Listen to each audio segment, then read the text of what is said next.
2016 Oklahoma City Planning Commission. First order of agenda is that the hearing process is on the inside cover of the agenda, and there are forms to speak if you wish to do so. If you are not the applicant, there are forms to speak which are out front or attached to the agenda. The next item would be if you would please silence, put on vibrate, cell phones, pagers, Mr. Box, your Game Boy. And then what I'd like to do first is we have a new planning commissioner. Former Oklahoma City Councilman Pat Ryan has filled the seat as a planning commissioner for Ward 8. Mr. Ryan served on the Oklahoma City Council from 2007 to 2015. So we'd like to welcome him to his first planning commission meeting. You're welcome.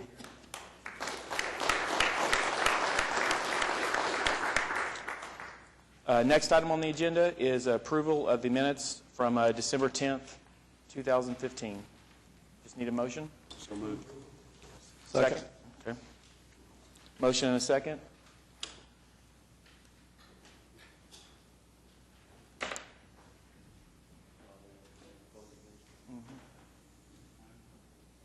You can take.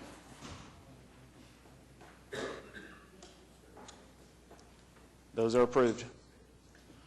Next item is the continuance request. Aubrey? Okay. Under A, uncontested request for continuance, we have several that I'm going to read off. Item B18 for C6780 to defer to January 28th. Item B34, which is C6774 to defer to January 28th. Item B41, which is SPUD 860 to defer to February 11th. Item B42, which is PUD 1593 to defer to February 11th. Item B43, case PC 10438 to defer to February 11th. Item B44, which is case SPUD 865 to defer to February 11th. Item B45, which is SPUD 866, defer to February 11th. And item B46, which is case PC 10434, to withdraw. Did anyone come today to speak to us about those 8 items on the uncontested requests? I'll take a motion. Motion to approve the uncontested continuances. Second. We have a motion and a second, and that's approved. And we've also received 9 new requests for continuance, which I'll read, which is item B6 for CE 928, requested to defer to February 11th. Item B17 for SPUD 862 to withdraw. Item B22 for PUD 1598 to defer that until March 10th. Item B23 for case C6772, defer to January 28th. Item B28 for case C6786, defer to January 28th. Item B29 for case C6784, defer to February 11th. Item B30 for case C6785, defer to January 28th. Item B35 for case C6739 to defer to February 11th. And item B36 for PUD 1602 to defer to February 11th. And did anyone come to speak with us today about those new requests? Either one will be fine. Please state your name and address. Jeff Plingman, address is 17716 Morning Sky Lane, Edmond, Oklahoma 73012. I'm speaking in regard to PUD 1598, applicant Quick Mincy Corporation.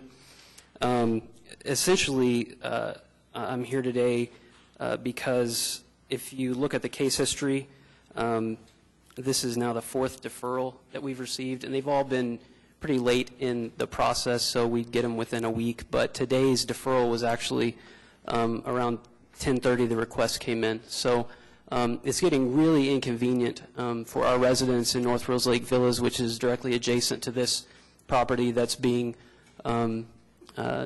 proposed to rezone, for us to continue to to get here, and we've been ready each time, but these deferrals are becoming more and more inconvenient for us. So I would just ask the commission to consider that. I would request that this be the last deferral that is permitted under this PUD, and that's really all I have. Thank you. Thank you.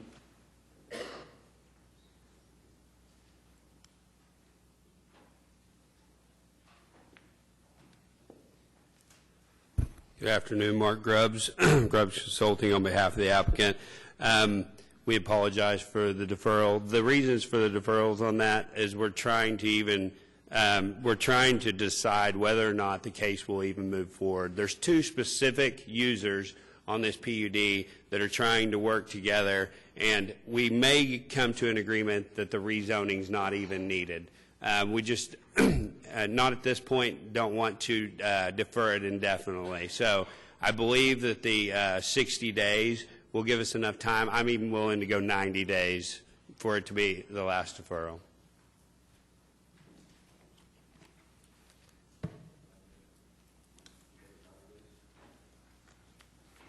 Mark, your client's okay with 90 days?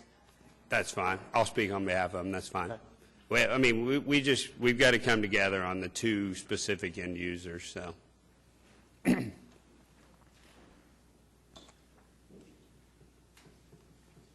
Is there anybody else who wants to be heard on this?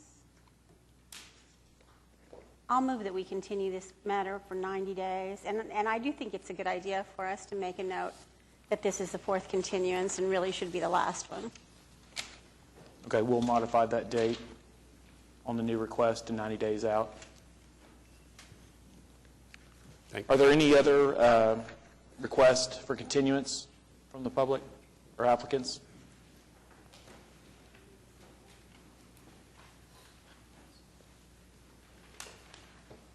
Take a motion.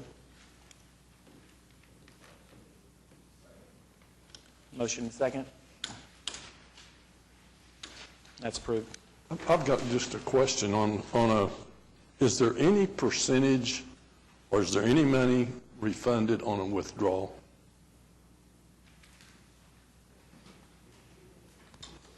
He asked if there's a refund for withdrawal cases.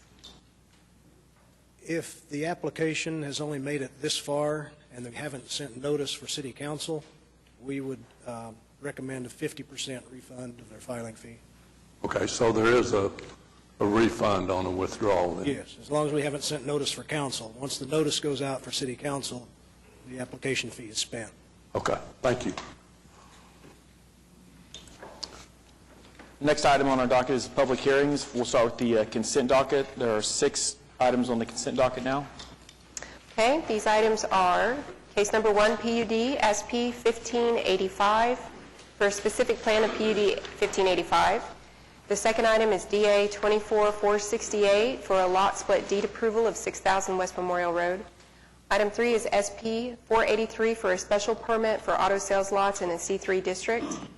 Item 4 is CE 926 to close a utilities easement located at 1105 Laurel Creek Boulevard. Item 5 is C 927 to close, vacate, and discontinue the street and alleyway easement west of 235 between Northwest 12th and Park Place. And the last item is CE 929 to also close the east-west utility easement lying in lots 30 and 31 of Esperanza Section 2. So that's items 1, 2, 3, 4, 5, and 7 on the consent docket. Did anyone come to speak to us today on those? Take a motion. Motion and second. Those are approved. The next thing are items requiring a separate vote, and today we do have a planning commissioner who must leave at 3 o'clock, and we'd like to move a few cases to the front and get those cases out of the way. So we'd like to move up item 15, 16, 32, 33, and 40 to the front of the docket. So I would like to call case 15 for PUD 1605 to rezone 9126 South May Avenue from PUD 234 to PUD 1605. What a pleasant surprise. Tim Johnson on behalf of the applicant. I don't know that this has ever happened. I may be speechless. This PUD is to replace the existing PUD that's very old. The original concept for this piece of land was that there would be more commercial from May Avenue to the east. It'd be deeper to the east. As the property has developed really from the south to the north, with the exception of the 2 commercial uses on the corner, it's been all residential development. So this PUD would really change the zoning, really flip-flop the zoning, because currently where we're showing the proposed new residential, that would be commercial in the old PUD. We're asking that be changed to residential. And then at the very north piece, we're asking that to be rezoned to an office-type use with some limited commercial uses, like for a coffee shop or something, but it's proposed to be a small office park. There was a couple TEs that we have talked with the staff about, and so the staff has agreed to make modification to the TE language. So TE2, we would agree that we would be that any commercial uses would not be located within 150 feet of any existing residential use. And TE3, the concern that the applicant had was if we adhere to just straight O1 setbacks, that it has been interpreted by the building staff that that's a front yard setback from an access drive. And so with an access drive that might be proposed, for example, in here for 4 buildings, then we'd have a setback from 89th, setback from the south, and then an additional 25-foot setback from that drive. So that would not leave us enough room to build. So the staff has agreed that we would eliminate all building setbacks with the exception of the setback from the south, 15 foot from the south. And we're agreeable to that.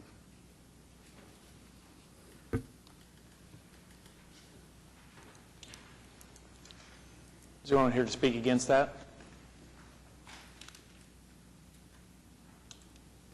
Commissioners? I'll move approval with the changes to the TEs outlined by the applicant. Second? Motion and a second? Thank you. That's approved. And then case number 16 is the accompanying plat, C-6788, the preliminary plat of South Lake Manor, Section 3, located east of May and south of Southwest 89th. And we also have a request for variances to the subdivision regulations with this. Correct. So this is the companion preliminary plat to the PUD that was just approved. And there are 9 technical evaluations. We agree with all those technical evaluations. And items 3 and 4 require a variance. Because the site distance variance is for the northeast corner of our tract. There's not room to put a site triangle on a lot next to us that we don't own. And we have pushed that street as far east as we can to get it as close to lining up with Ross to the north, because we don't have enough frontage to get the separation required by ordinance. So that's that request. The second variance request is the lining up of the intersections. So you can see on the west side we've given up a lot and created a common area for the neighborhood to allow us to line up with 90th Street, but again, on the east side, Patsy Ann Parkway cannot line up with Ross because of the limitations on the property line. So that's that request for variance. Is there anyone that came to speak in protest of this application? Commissioners, there are 2 variances. I'll move the variance to item technical evaluation number 3. Is there a second? All in favor? And that's approved. I'll move the variance to technical evaluation number 4. Motion and a second. And that's approved. I'll move the application. Motion and a second. And that's approved. Thank you so much. And now we'd like to hear Case 32 and 33 in order. Case 32 is for PC 10-437 to rezone 2225 South Sarah Road from AA to R1.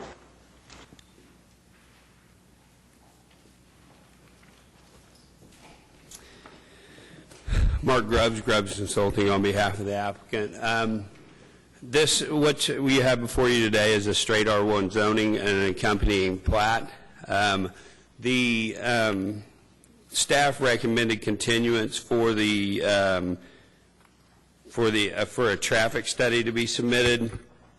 The traffic impact analysis, we have requested that this go ahead and be continued. There's been multiple traffic impact analysis done in this situation. We know what, or in this area on Sarah Road, we know what the outcome is going to be, that the intersection is going to fail miserably. But we also know that there's the upcoming traffic impact fees that are being looked at and may come into place before the final plat is issued. And so we would just request that we be able to submit that traffic impact analysis with the final plat, or if the traffic impact fees are voted on prior to then, we would pay the accompanying traffic impact fees, or if we do the traffic impact analysis at the final plat stage and it requires improvements, we would have to agree to those improvements to move forward. So we would just ask that that be deferred because of the situation of the traffic impact fees and the fact that this has been studied so much. I know that there's been at least 3 other traffic impact studies in this area. With that said, so we're requesting the rezoning of the R1.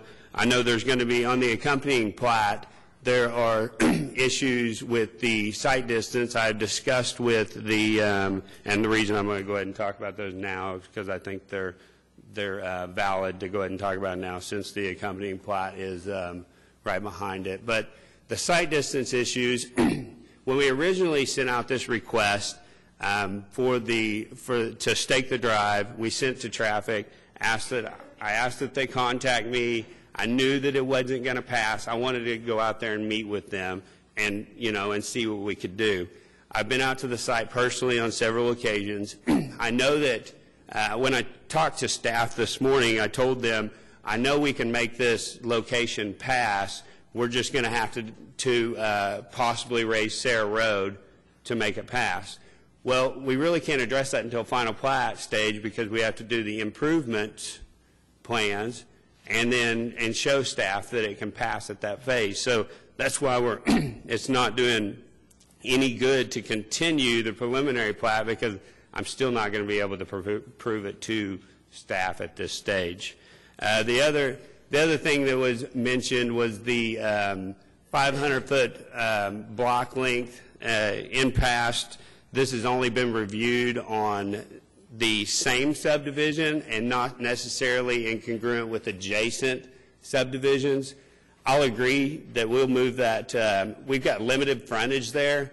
We'll move our drive as far south as we can. I mean, there's a bridge, there's guardrails there, so we have certain restrictions because of the narrow frontage and the guardrail and the bridge. But we'll move it as far south to get it away from that 21st Street as possible. But I mean, the one you just approved, it didn't have 500 feet. I don't even think it was in the staff report. So it's just, in this situation, in past situations, I've never even seen this comment because they always reviewed it just in, if you had multiple entrances on the same subdivision, then you would look at making sure your block length's 500 feet on the arterial street. It's, and it says in the subdivision regulations, wherever practical, blocks along arterial streets shall not be less than 500 feet. Narrow frontage, bridge, I don't see this being practical. I'll be happy to, there is a TE on the plat. We're going to, a variance request on the plat. We're not going to ask for that variance. We are going to break that block length so we don't have to have that issue. Be happy to answer any questions. Commissioners, any questions? We have some people who have signed up in protest. I'm going to read your name. This is not in any order, just the order of which I received it. I would ask you to keep your comments to around 3 minutes, and if you're the second or third person to speak, if you would not repeat anything that has been said prior to you, I'd appreciate it. First up is Rodney Rowe. When you come up, if you'll give us your name and your address, that would be helpful as well. Thank you. Rodney Rowe, 10744 Southwest 21st Street, Yukon, Oklahoma. In regards to the rezoning, talking with the neighborhood, we've come to the conclusion that the area is not receiving proper growth. It seems to be too much growth and not enough updates to the city's infrastructure as far as roadways, drainage, so on and so forth. And in the case of the entrances, we feel that, as stated in the opposition page that was sent in, the fire danger is the main reason for that. With only 3 exits being on the east side of the neighborhood, we are essentially trapped if there were to be a wildfire or a substantial fire to the east of us. We feel that if it were possible to stub that division out to 29th Street, it would be a better option as far as retreating from something like that. And other than that, the flooding is a major concern, especially if they were to move theirs as far towards, away from our division as possible, their entrance. That bridge is constantly up to the edge of flooding on a regular basis. So other than that, as far as the rezoning, there's not any other concerns there. Okay, thank you. Thank you. Next, Jeff Schilling or Sherry Compton. Again, please state your name and address. You bet. My name is Jeff Schilling, 2112 Hackberry Creek Avenue, Yukon, but we're obviously in the Oklahoma City limits, Mustang School District. I am the president of the Mustang Creek Homeowners Association. I did not receive official notice, but I did learn about this action about a week ago. We are the only neighborhood adjacent to the track in question. At this time, I want to say on the outset, we have certainly not had sufficient time to organize all of our members of our homeowners association together. But I can tell you that while a lot of neighborhoods, when there's change that is being considered, the tendency is to oppose. We all know that. But I can tell you at Mustang Creek, all of our homeowners have paid their dues this year. All of them are active in the homeowners association. The petition that Rodney submitted to you earlier contained a majority of the homeowners in our area. He obtained those signatures, I believe, in less than 1 week. In addition to the common signage in our area, we have procured and worked with our developer. We have 5 lots aggregated in 2 different areas for common area usage. We're not asking for a deferment. We're opposing. We're opposing the rezoning for one reason and one reason only, and that is that a traffic study must pass. Sarah Road is terribly congested. Impact fees can be speculated all we want, but until the problem is resolved, an additional 200 homes need not be constructed. That's all I have to say with regards to the rezoning. If you need my comments with regards to item number 33, I did indicate that we have some opposition to the preliminary plat as well.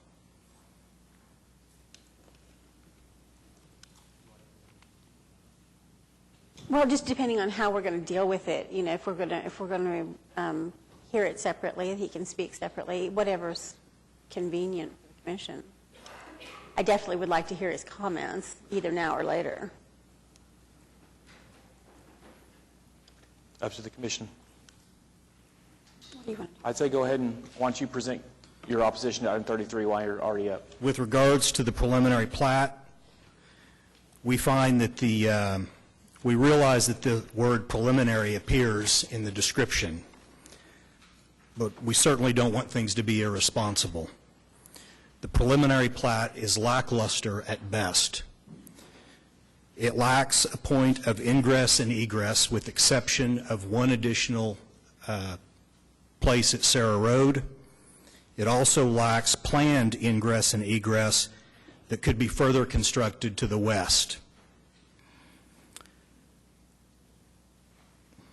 And that would be off Sycamore. So for those reasons, we oppose the preliminary plat. Commissioners, any questions? Thank you for your comments. Ms. Compton? I have nothing to add to that. We covered that together, so thank you. Thank you for coming. Next up, I have Sheila Williams.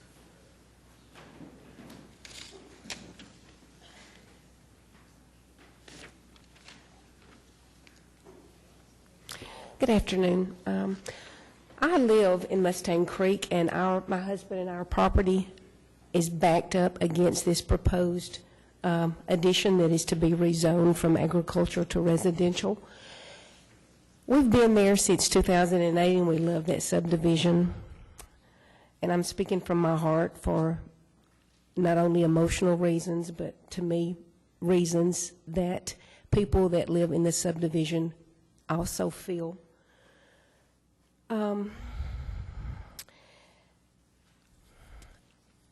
am under the understanding that a lot of this traffic from the new subdivision that's proposed that will be butting up to our property will use the back entrance of our subdivision. I am very much opposed to that because as homeowners, that is part of our responsibilities to keep up the roads, to keep our subdivision looking nice, and it is immaculately clean. We pay homeowners dues for our parks. We have some very nice children's park. We have a dog park. We have a common area. All of those have been made possible because we pay homeowners dues. And it is a fear that I have that when this access that is proposed is opened up directly into our subdivision, not from Sarah Road, but from a back entry, that the traffic will be right up 21st Street in front of our homes. Our roads will wear out. The people from the adjoining subdivision will not be required to pay and upkeep our roads, which they use. They will use our parks. They will use all of the facilities at no cost. This seems unfair. I mean, what is the purpose in paying your ownership dues if you do not have some exclusive use to it as homeowners in that facility? Otherwise, you would be an open and a public park. And that's not what Mustang Creek is.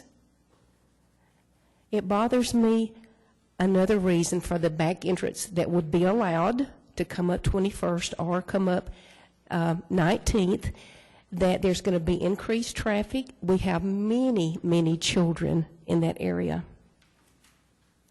And our residents drive through there slowly. We have people that walk in the neighborhood constantly. This is going to be a lot of more increased traffic and put a lot more people at risk. We have children playing in the playground. What's to say that someone from the back can't come through and kidnap one of our children? It's a very safe park. That is a primary concern to me as a mother and a grandmother.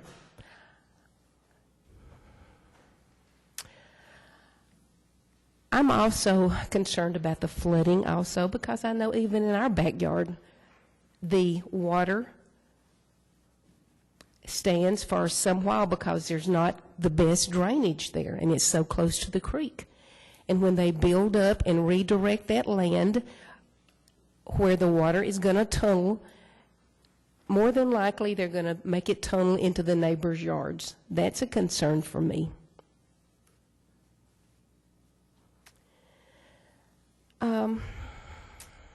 I just appeal to you to not let them have access to that, and that is definitely on the drawing that they sent out to our family.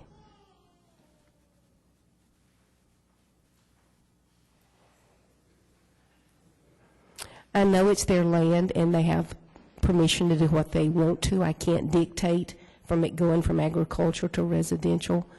I also am wondering, is it going to make our home values be depreciated, because it seems that the plots of land are smaller plots of land than what our subdivision has. So that's a concern to us as a homeowner.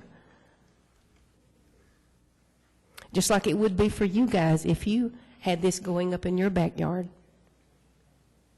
200 and something homes is a lot of homes, is a lot of people.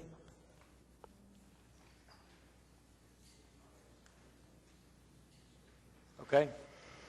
Thank you very much, Ms. Williams. Mark? Thank you. I'll try to address these comments. As far as the rezoning, the comment regarding a traffic impact analysis must pass. It will not pass today. It did not pass for the rezoning that was just done, the R3 rezoning that was just done across the street in Westbury that council just approved. It did not pass for the additions to the south. We all understand that Sarah Road improvements need to be done. If this development moved full bore ahead, residents would not be in that addition for 1.5 to 2 years. No houses would be sold by the time. So we understand that something's got to happen. In order for us to move forward, we either have to agree to make the changes that it needs to be to accommodate our addition, or we'll have to pay the traffic impact fees that should be voted on within a reasonable time frame prior to us submitting our final plat. So that would be my comments to that. As far as we did meet with the board. I know there's a 300-foot radius notification. We met with the board the other night, and I made them aware that only the people within the 300 feet would be notified. So we got a certified ownership list. As far as stub streets go, you're well aware that we're required to provide stub streets, and we're required to tie into stub streets where that are provided to us. Mustang Creek has public streets. This will have 3 exits. The one that we are proposing, along with 2 other in Mustang Creek, so it would meet all subdivision regulations according to access to the development. This is in the comp plan. This is slated for UL, which is 4 to 8 lots per acre. Is what they intend that designation for. We're slightly above 4 lots per acre on this development. We won't drain into the way the topography of that land works. We will not drain. The lots will be sloped away from the residents to the south, so our drainage won't go towards them. It'll come towards the streets and will be taken care of. When we met with I know there's flooding issues on Sarah Road, and majority of the flooding issues on Sarah Road are to the south of the bridge, from water coming from the south to the bridge. When I met with the board, they indicated that that bridge has overtopped one time that they've seen in 3 years, and Mr. Irwin was at that. I invited him to that meeting with the board. So other than that, I think I believe that I addressed all the comments. If I didn't, I'll be happy to try to address one I missed. Commissioners?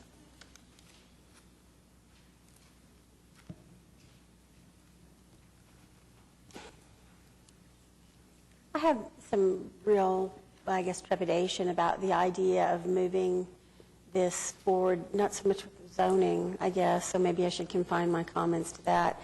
The idea of moving the preliminary plat along, however, I have more concern about. I think this is too dense. I'm not comfortable moving along without the traffic impact analysis. I just,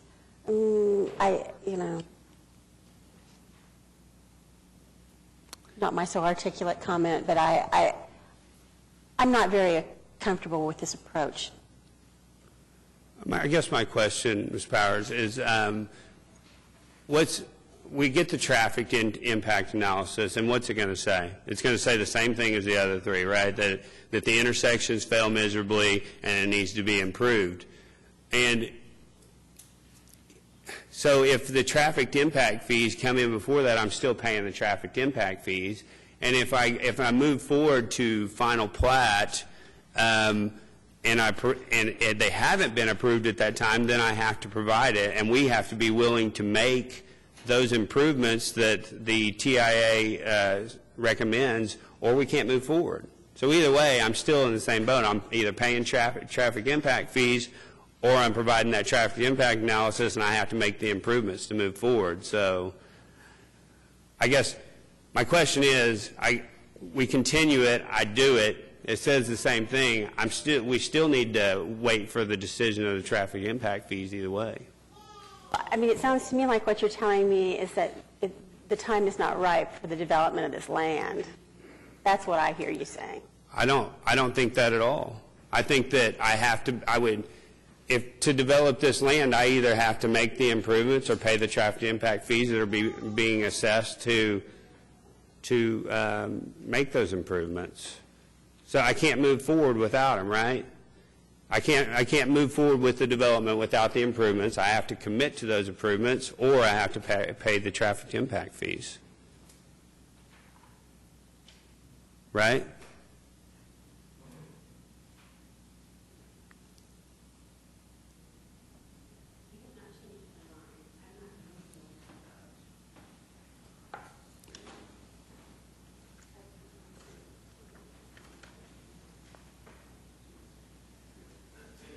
Commissioners, anyone else?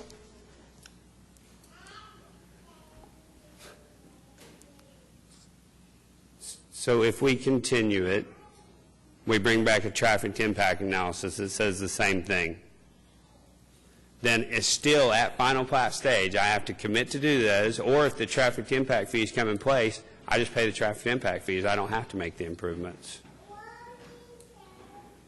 Or the option would be that we would deny it based on the fact that, that the traffic analysis is negative, if you will.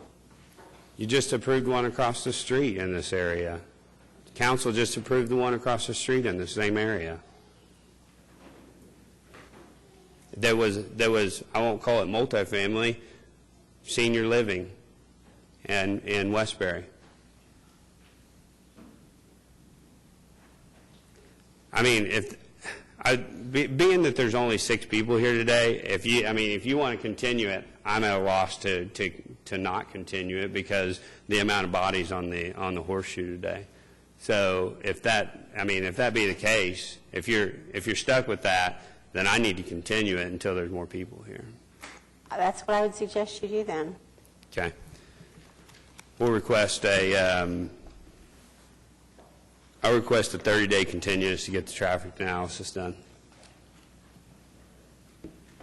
Okay, so I'll move to continue this for 30 days. Is there a second? Is this for the zoning or the plat or both? Well, it would have to be because I wouldn't do the R1 without the plat. I would have to do something else. Both of the applications. So, Buck, your motion is for items 32 and 32 and 33 to continue them Was for there a 30 second? days. Cast your votes. And that's continued. Thank you. Okay, then the other item we wanted to move up to the front was item 40. And this would be to hear a de-annexation request, de-annexation 2016-01.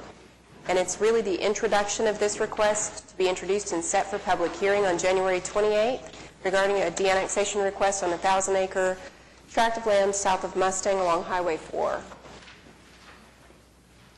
And Buck, since it's in your ward, it's really just a formality to introduce and set it for public hearing. I will move to introduce this and set it for a public hearing.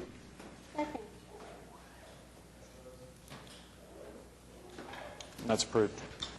Okay, we're back in the order of the agenda, back to item number 8 for SPUD 850 to rezone 3603 Southwest 12th Street from I-2 to SPUD 850. Is the applicant here?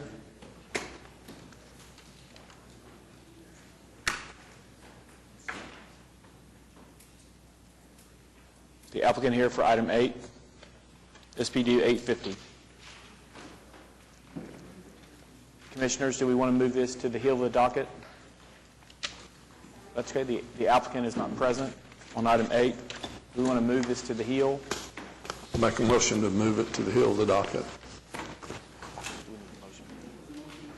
The motion is to move item 8 to the heel of our docket. Second. Yes, sir. Motion and a second. Item 8 is moved to the heel of the docket. Item 9 is SPUD 868 to rezone 1427 Southeast 19th Street from R1 to SPUD 868. Is the applicant here on item 9? Please come to the podium.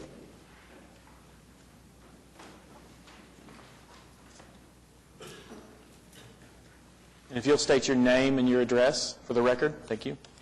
Terrell Ballard, 1427 18th Street. Mr. Ballard, can you tell us a little bit about your application, please? Yes, sir.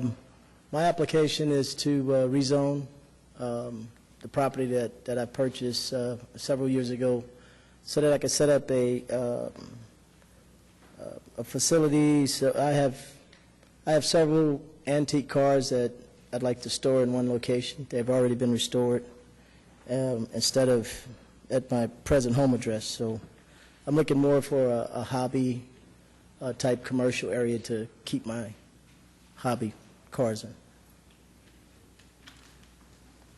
Okay. Is there anyone here that wishes to speak in opposition? Commissioners? Given the nature of this request, if you really look at the area, it looks like most of this area is pretty much industrial. And the only question really that I would have would be related to all of the uses on this application. If all of those uses are necessary, if you'd be willing to scale down some of those that may not be needed. You got horticulture in here. You've got several, other uses which are applicable to I-1, but I'm not sure that you need those for what you're trying to get done. That's correct. And are there any that you would be willing to take out of?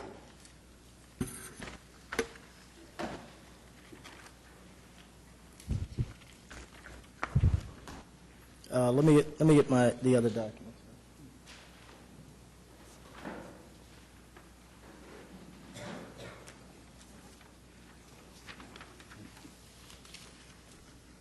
That would really be my only concern with this particular application is whether or not we can narrow down some of these uses that may not may not really be necessary. Is that under the summary of SPUD applications where it starts at administrative personal to outdoor display? Is that the area you're talking about, sir? Yes. Yes.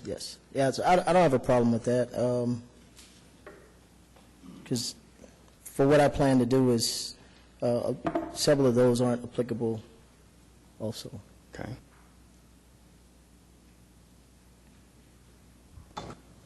Commissioners, can we narrow, can we take out some of these? Well, I wonder anyone if it else? might be a good idea for us to continue this for 2 weeks and have you get with the applicant and go through those with him, rather than us try to do it from the horseshoe. Because I think there are a number of uses that could be eliminated. Selling the property later on. Permanently eliminated.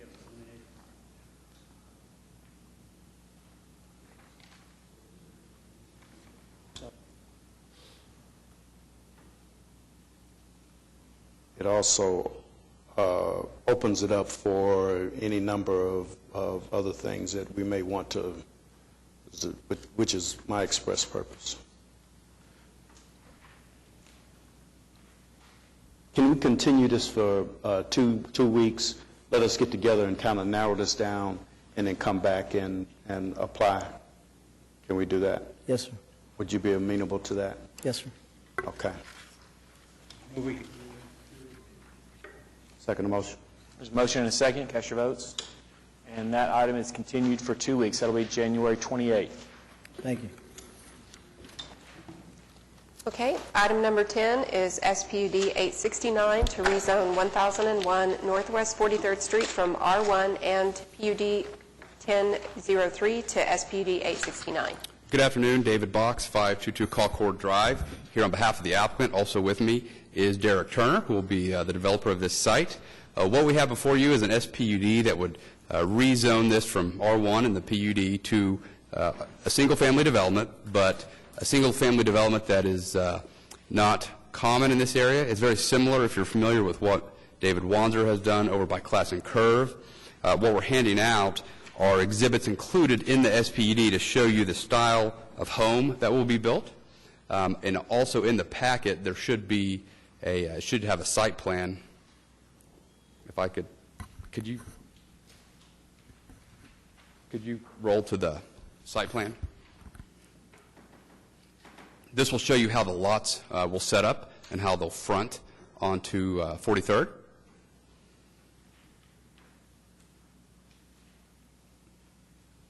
While she's finding that, I'll have Mr. Turner come and address the Planning Commission so you can hear what the vision for this development is.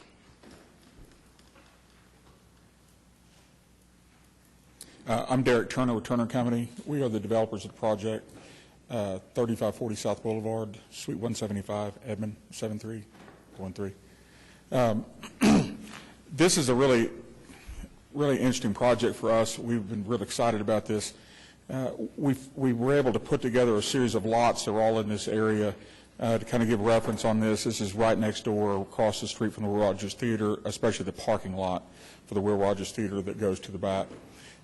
We went through and came up with a concept where we could put homes in the area. They're going to be 2,300 to 1,800 square feet, up to about 2,500 square feet. We're working on a project that it's kind of we want to fit into the area with the style of the homes. It's kind of a Frank Lloyd Wright prairie style in terms of the concept of what we're looking for. We do have planned to we're essentially taking 2 lots and putting 4 homes on it, separating those into 4 lots using a common drive system. Our concept, though, was to push the houses to the street, really make them kind of friendly to what was going on the street, put the garages to the rear. We really like this concept. There's a real move toward nice homes, but not huge, but not terribly big yards. And it fits really well, we think, in the community between all the work that's going on Western Avenue. It's bordered kind of on the eastern side by the Westminster Presbyterian Church, along with the school. We're very close to the school up at the elementary school on Western and up to McGinnis High School. So from an area, we're really excited about the area.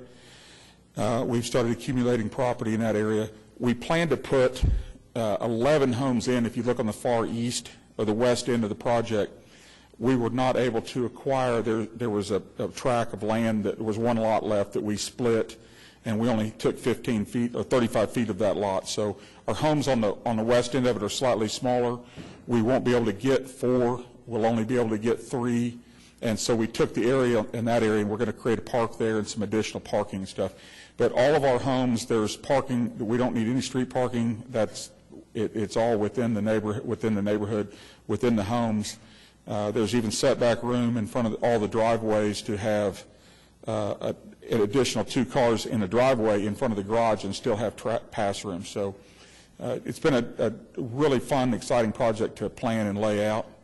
And we're really looking forward to it, hoping that it will be an asset to the area.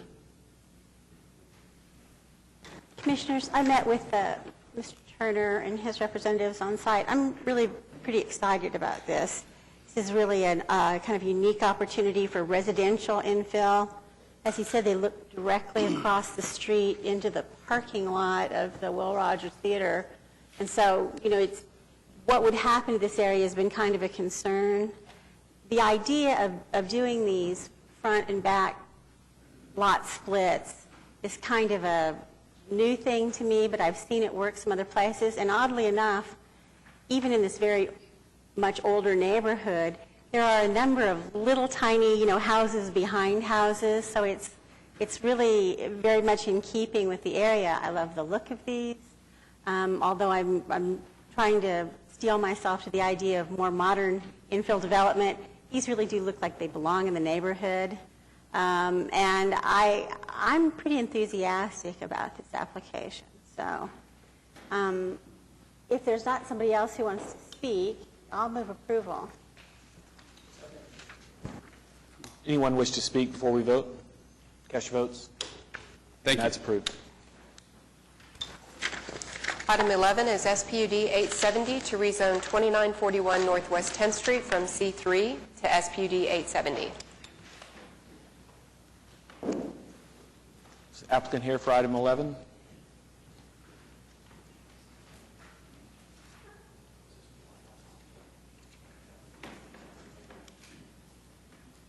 He told us he may be late, so I think we can move it to the Hill, and he will be here. Commissioners, can I get a motion to move this to the Hill of the docket? Second, please. Move item 11 to the Hill of the docket.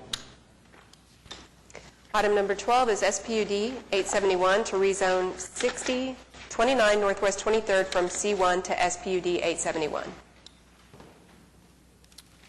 Good afternoon. Kendall Dillon with Craft and Toll representing the applicant. And this is obviously a SPUD application for generally a 1-acre tract that's located, you can see, on the north side of 23rd.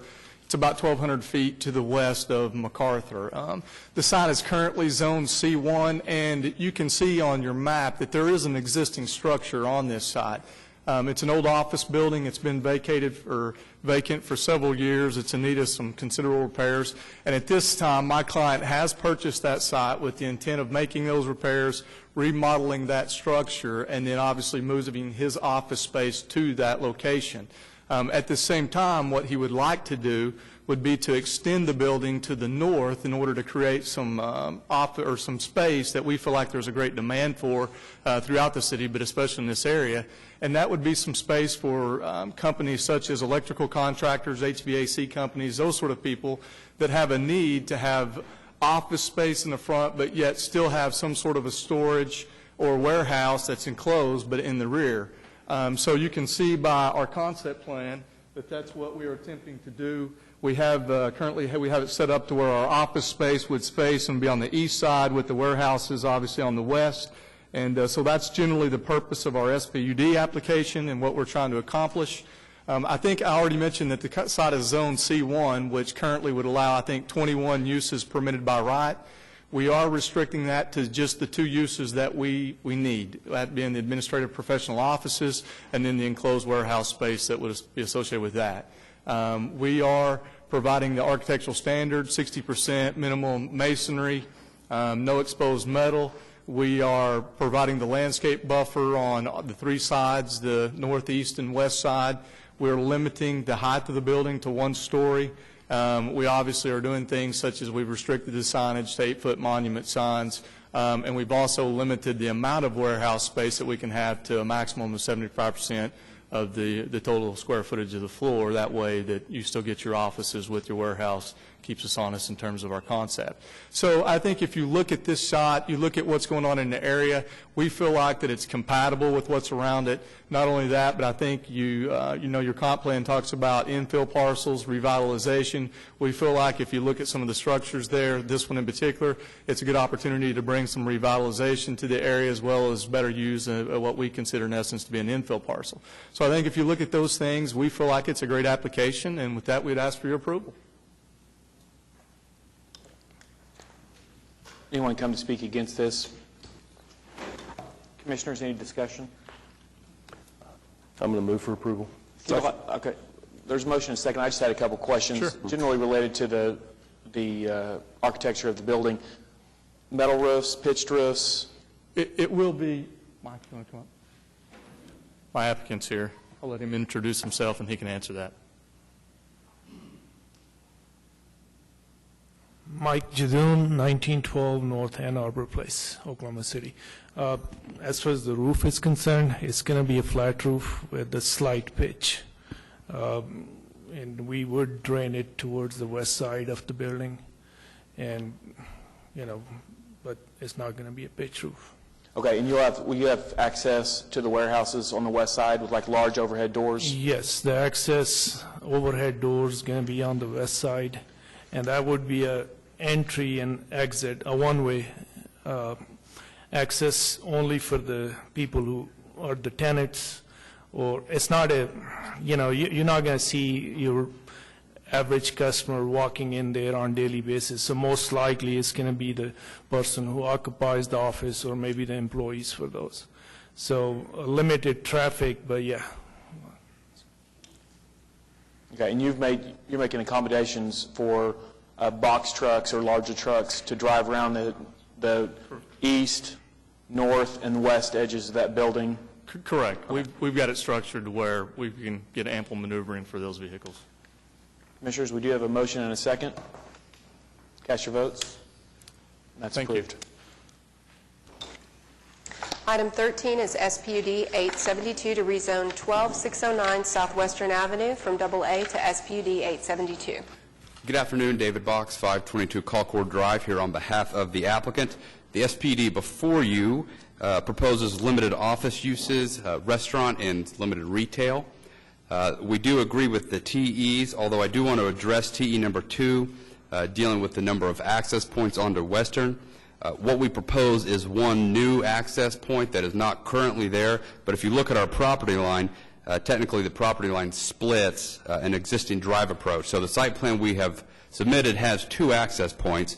One is new, one is still there. So I just want to make sure it's clear that what we intend is what you have before you on the site plan. I have visited with staff on that, and they're comfortable as well. So with that, I would ask for your approval. Anyone present that wishes to speak in opposition to application number 13? Commissioners, the entrance that is there existing is to the Westmore Community Church, I believe. Yes. And so they don't, I realize that that's direct access, but they're actually accessing that drive to the south and then to the east. It's a little bit different. I kind of read into that, was hoping that staff would be amenable to that. So take a motion. Make a motion to approve the application. Cast your votes. And that's Thank you. Item number 14 is C6789, the final plat of CVS at Quail Point, located west of May and north of Northwest 122nd.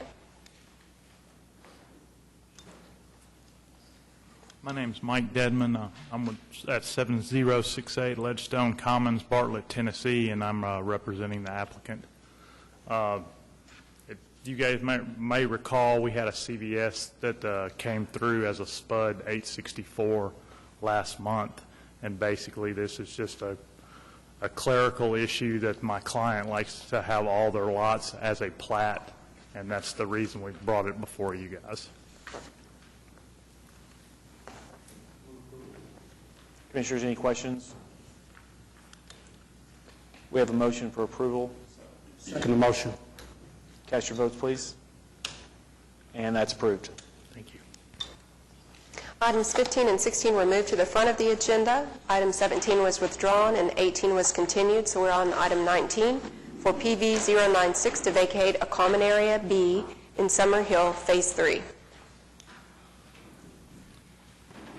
Good afternoon. Kendall Dillon with Craft & Toll, representing the applicant. And this is an application, obviously, to do a partial vacation of a common area that's in an existing plat that's filed of record. The purpose of this application is this. If you look at the overall Summer Hill development, it has quite a large area or common area within the development. There's over 20 acres of common area. So, and there's a pretty good amount of it that's recreational common area, but then there's also a fair amount that has to do with drainage and some different things. So there's starting to get to be an issue to where we've got a lot of maintenance issues and the cost of keeping those up for the HOA. So our applicant, which is the owner of all the lots in Phase 3, would like to vacate this portion of the common area. And I think in terms of what he would do with it, if you look, I've kind of brought a map. You can see that this would be the area in bold that we would be asking to be vacated. It is encumbered by the hatched is an OG&E transmission line. The blue generally represents, it's not a FEMA designated floodplain, however, there is a drainage way through there. So you can see how that it kind of creates a little bit of an island that's off of Britain there to the south. So it's not of great or any value to the HOA except for maintenance purposes. However, if we can vacate it from the plat, I do believe that there have been an individual or two that has expressed some interest in potentially purchasing that and then looking at building a single-family residence on that island, because there's more than enough space for that, but it would access off of Britain. And then they could take the 5.5 acres, maintain it in a setting that is good for them and what they're wanting, but yet obviously kind of kill two birds with one stone and not apply that maintenance issue to the HOA. So that's the reason and the purpose for our application. We think that it makes sense. So with that, we'd ask for your approval. Anyone present that would like to speak in opposition of item 19? If not, Commissioners, discussion? Kendall, did you say that your applicant is the owner of all of the lots within? Okay. Yes.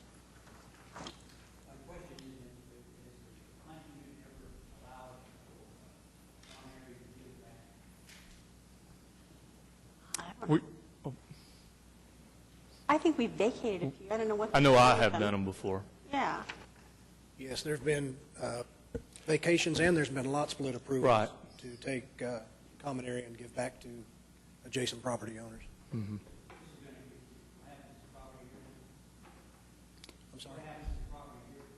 What happens to the property here? Well, the maintenance responsibility will become that of the property owner. Correct. No, and no. And we're in agreement with the TEs. I'll move approval. We have a motion and a second for approval. Cast your votes. And that's approved. Thank you. Item number 20 is SPUD 861 to rezone 1313 Northwestern Avenue from C4 and R3 to SPUD 861. Applicant here on item 20. If you'll come forward and give us your name and address and your plans for the application. Excuse my hat, I had a surgery. But Cheyenne Keppel, 1313 Northwest 13th. I bought 3 lots about a year ago, and then recently I bought the other 5 lots and trying to get them all put together and to rezone it to this SPUD. What I want to do is a mixed-use building, commercial on the first floor, office on the second, residential maybe on the third, and that's kind of what I'm putting together right now.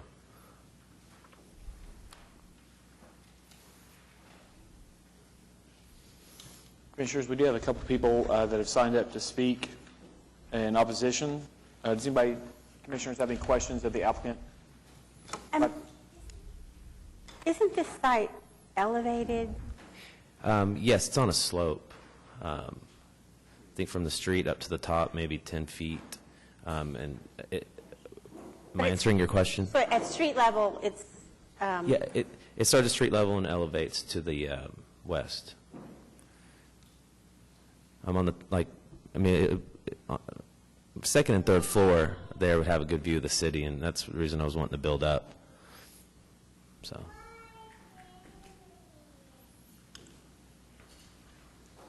Commissioners, you ready to hear the protester speak? First, Jason Sylvester. You'll state your name and address, and you can use either podium. My name is Jason Sylvester. I live at 1121 Northwest 12th Street. My property backs up to the west side of his. I would like to start off by saying I'm not opposed to the development. I just have a lot of concerns about the fact that, for the SPUD, the only thing that was provided were, a couple images found on Google of ideas and a site plan that consisted of a block for parking and a block for a proposed building. I have concerns with this going forward, and, we have had our representatives from our neighborhood reach out to him, and he has said that he's not in any hurry to develop the property and, so on. So my concern is that if he's not in any hurry, he doesn't really, he says he knows what he wants to do, but nothing's been truly presented. I don't really know why this is going forward. And if it is, that's fine too. I would just like a continuance on this so we could get more information on, okay, parking. He shows an entrance off of 13th and into the alleyway. Well, I have, one of the things that worries me about that is that alleyway is the only way I access my garage. It's an old historic brick alleyway that's already in bad shape, and for that to be used for a commercial entrance and exit, I think there may be issues there. 13th Street heading eastbound, there it doesn't really show that well, but it's a right turn only. I think that there's going to be some traffic issues there with commercial in and out. The height restrictions and so on, Mrs. Powers had kind of, I'm not sure if this is what she may have been alluding to, but the fact that the property sits up already and then proposing for a 3-story building there is not contextual to that area. The Sunbeam property across the street is 2 stories. I would like something that, and I think I speak for the neighborhood, that we would like something that is development, is a good development for the area, and we're not opposed to the development. We just think that, more information should be brought forward before a decision is truly made on this.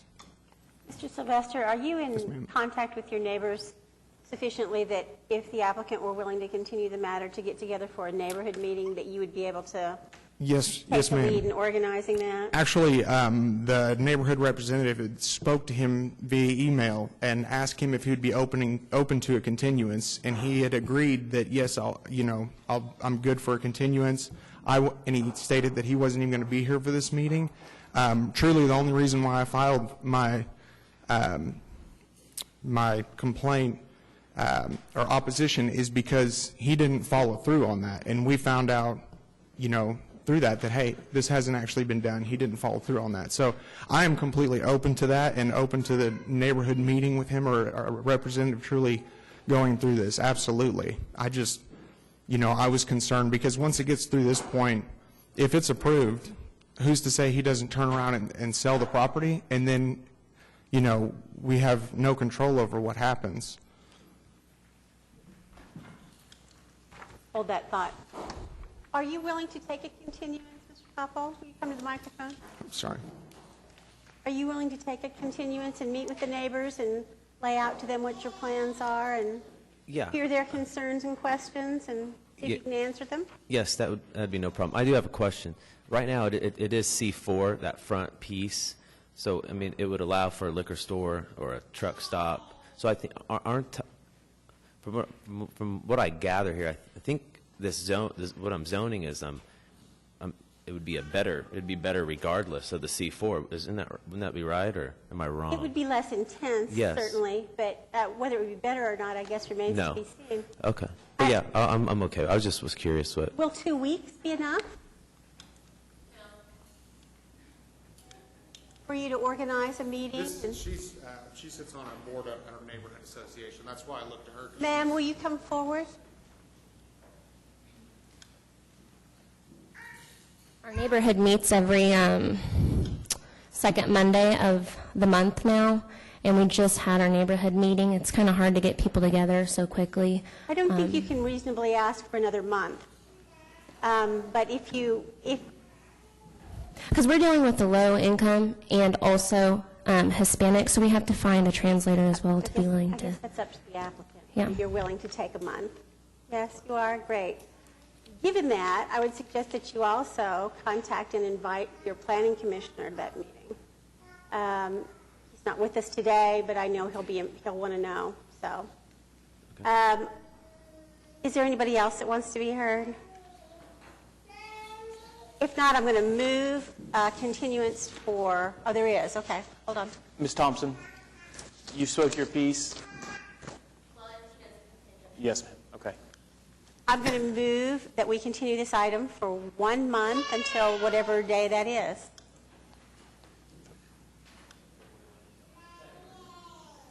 We have a motion and a second to continue this to February 11th. Cast your votes. And that is continued 1 month. Thank you. Thank you, Sharon. Item number 21 is SPUD 859 to rezone 12240 North Sooner Road from AA to SPUD 859. Mr. Chairman, members of the Commission, my name is Dennis Box. The docket, we had another PUD that we agreed to continue it to meet with the staff on that's on the west side of Sooner Road. Floyd Percival is here. He owns both parcels, has owned them for a number of years and spent a lot of money bringing sewer to the PUD site. This site that you see just on the east side of Sooner, we have asked that SPUD be put on the property. It will allow for commercial uses, and we think, and the staff agrees, that's in conformance with the plan. On the TEs, there's only two issues that arise. One, the standard TE that talks about an 8-foot ground sign, we think is inappropriate. We think we should be able to have a 20-foot sign with 150 square feet. This will be commercial. And then on the curb cuts, we meet your current ordinances. And if you look at that site is an interesting shape, but we've got 560 feet of frontage along Sooner Road. So our site plan, which would have a 200-foot separation on our curb cuts, would be approximately 200 feet from the intersection of 122nd Street, and we'd be about 160 feet from our south corner, we think is the appropriate curb cuts. And as indicated, that does meet your current guidelines in regard to traffic. So Floyd Percival is here. He's the owner. If you all have any questions, he's owned these parcels for a long time and thinks that now is the time for development. Mr. Box, is that 3 entrances that I see on that property? We have 2 along Sooner and 1 along 122nd Street. And the TE in the staff report asked us to only have 1 on Sooner. And my argument is we have 560 feet of frontage. We have the necessary separation pursuant to your current ordinances. And therefore, on the site plan, we would ask for 2 along Sooner.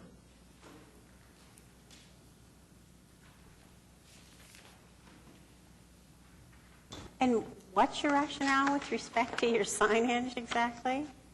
Well, if you're in a commercial district, an 8-foot sign is just too small. That's my rationale. You know, that when you look at this TE, and for Councilman/Commissioner Ryan, that was something that came about as a policy decision that the Planning Commission just said to the staff, and correct me, Aubrey, if I'm wrong, we'd like to see these on every case. So you see that on every case. I mean, the last case I had was a good example of how it doesn't always apply was a Walmart down on 104th Street on the interstate. And you had the same TE that said, let's put 8-foot signs up. Well, this is appropriate for commercial, and we think a small 20-foot sign would be appropriate. Not a lot different than the argument I made before you that on the Board of Adjustment, Commissioner Powers, but you and I didn't agree then, so I didn't expect you to agree now. 20-foot sign, in my opinion, is a reasonable sign. Pardon? No, we'd make it a monument sign. Well, you're right, we won't agree on that. There's no way I can support a 20-foot sign for the property, but But I guess my point is, if there really is a sign policy, it ought to come from the council, and I think reasonable sign regulations, and a 20-foot sign, in my opinion, reasonable, would apply on the site. But that's my humble opinion. you couldn't have stated better why we adopted the policy, I don't think, so. Given the location, this particular development, it is off of I-35. You have really access going north on Sooner to I-35, but there's, I think it's a challenge to drive people from the highway and that exit to this property if that's, some of the intent, that a larger sign at this location may not really be an issue. So if, and this is me speaking, if you're willing to agree to the other TEs, with the exception of those two. We are. The curb cut and the sign. Move for adoption with that is less those two TEs. Is it 2 and 3? Are those 2 and 3 box? Amend 2 and delete 3. Okay.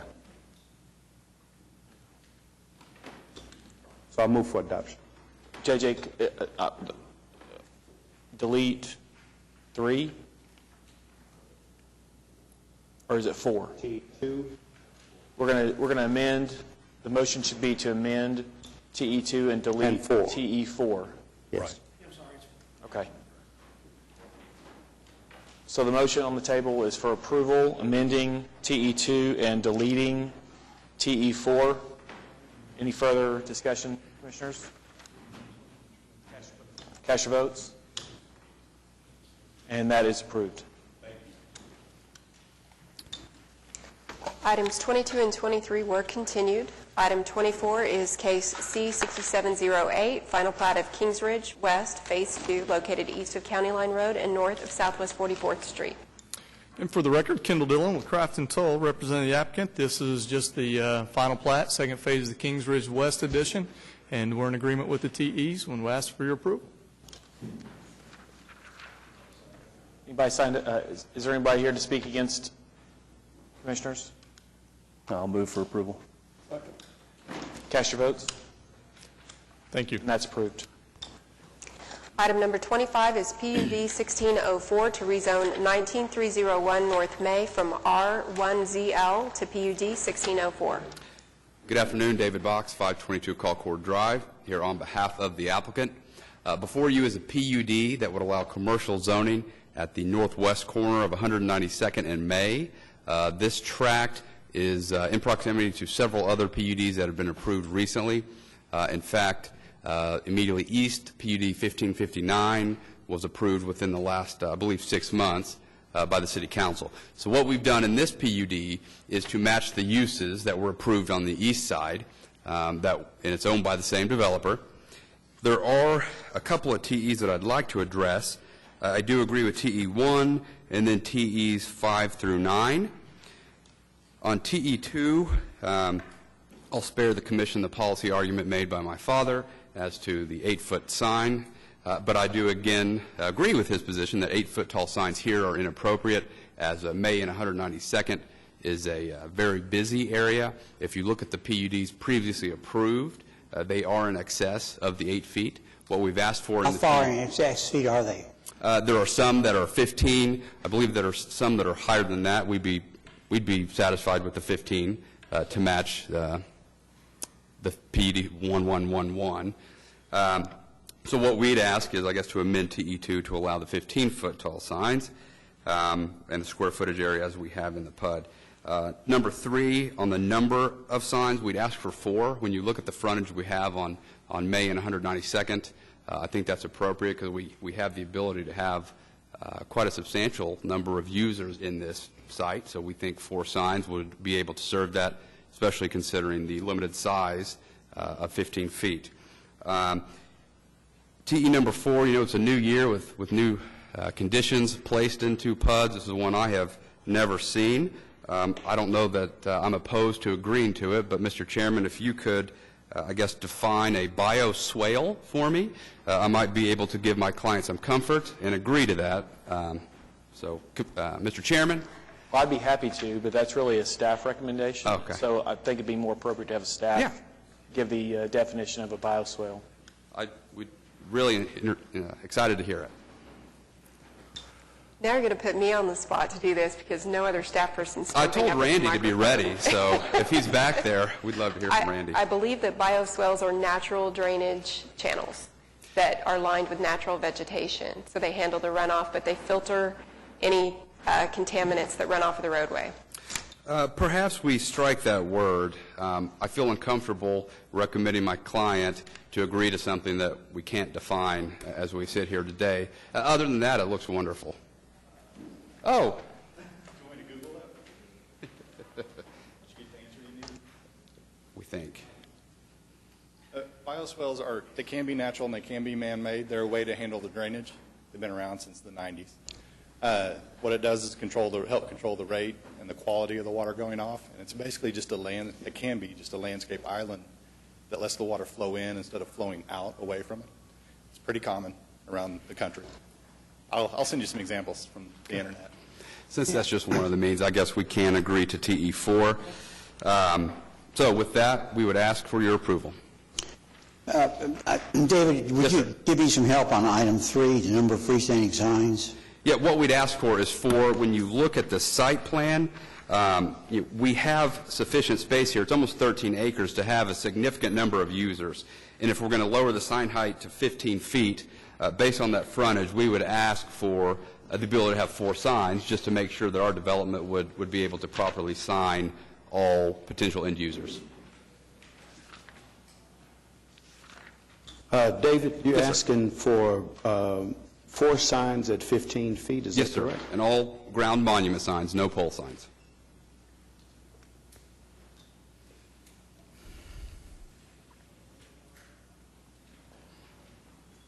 Anyone in the audience that would like to speak against this application? Commissioners, discussion?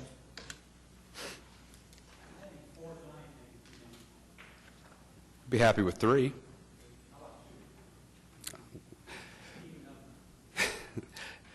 If we do 2, in all seriousness, if we do 2, I am concerned, if you look at the site plan, there could be a significant development here, and only 2 signs at 15 feet, to me it seems like we would not be able to have adequate signage for all the potential end users.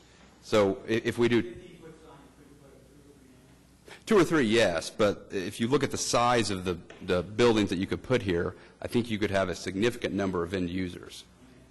I think you could have somewhere around 10 or more. We have if staff could, we have a site plan, and you could see there could be a big box and then multiple retail centers. I think 2 signs is enough, especially if they're 15 feet tall. Well, could we get 20 feet? That's the deal. We'll take it. The elder box got 20 feet. When I'm in my 60s. Commissioners? The modifications would be on TE2, going from an 8-foot to 15-foot sign, and on TE3, 2 signs. We'll state the numbers, too. Total signs. Second motion. Cast your votes. And that's approved. Thank you. Item number 26 is SPUD 873 to rezone 2700 Northwest 39th Street from C3 to SPUD 873. Hello, John Hunt, 1300 North Harvey, Oklahoma City 73013.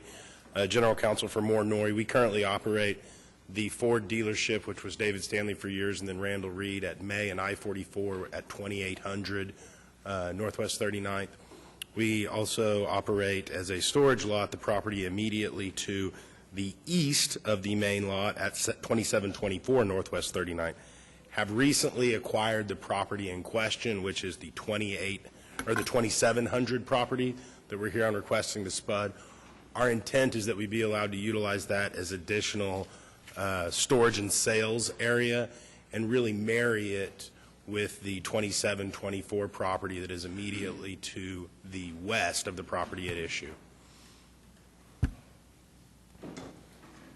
Commissioners, my initial reaction to this application was sheer horror, but Mr. Hunt has been able to assuage most of my fears.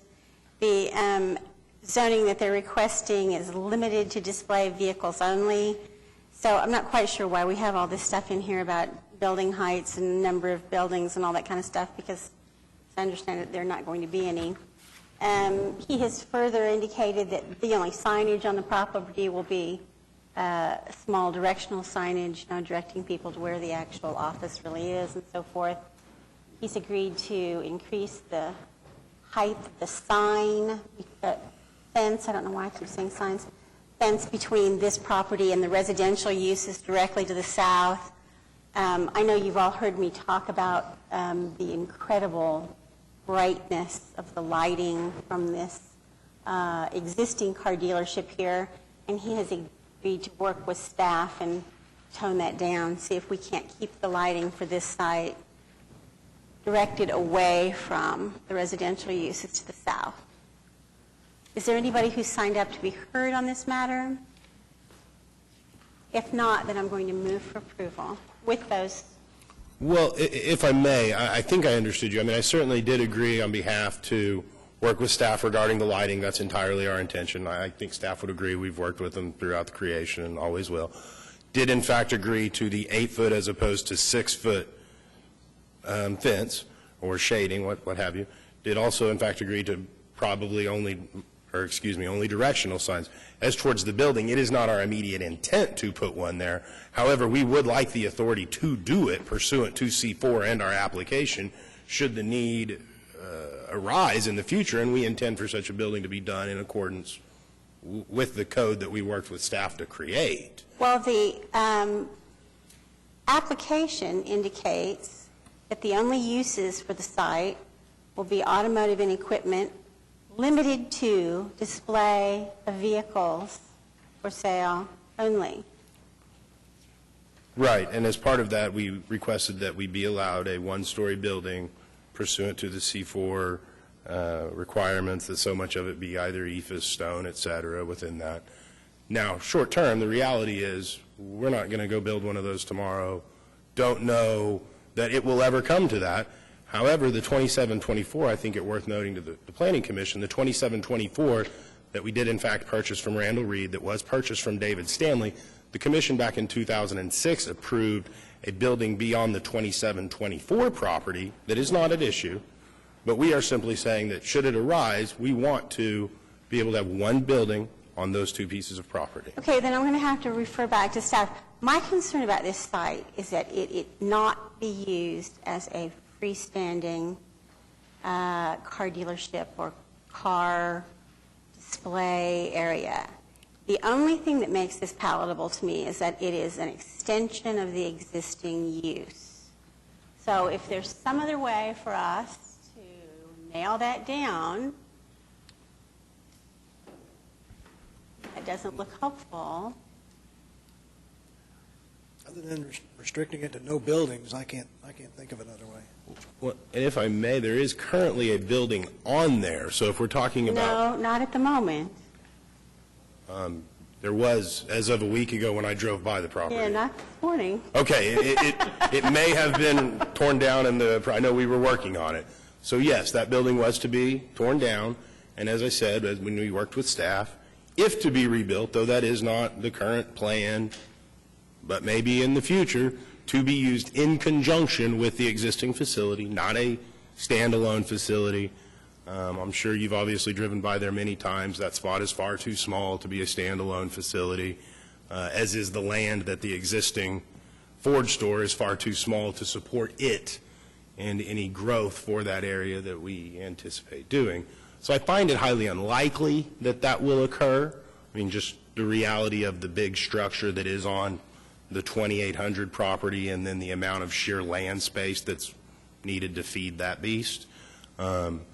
That being said, you know, we would like to keep our options open and do fully intend to comply with any ordinances, staff recommendations, et cetera, should the need to build arise. Well, then I guess I have a number of questions about that. Why are we using C4 regulations for the building size, height, et cetera?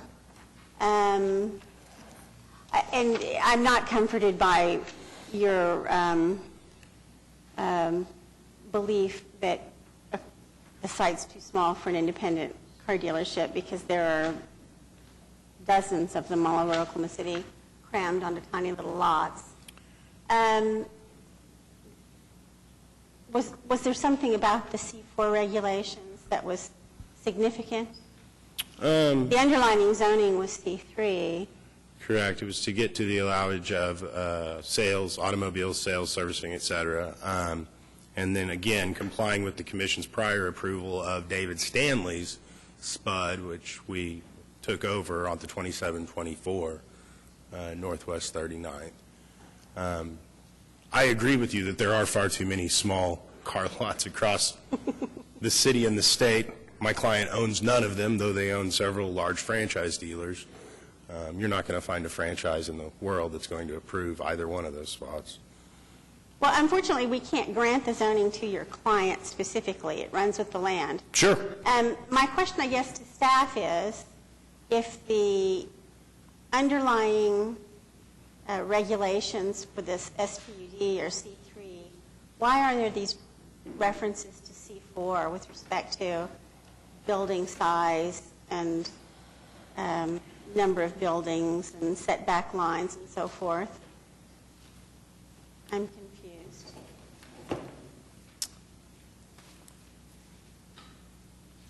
Well, if you look at the TEs, those are the things that we were requested to take out because there was going to be no building. They weren't applicable. So it would sure simplify the application if that's where we were.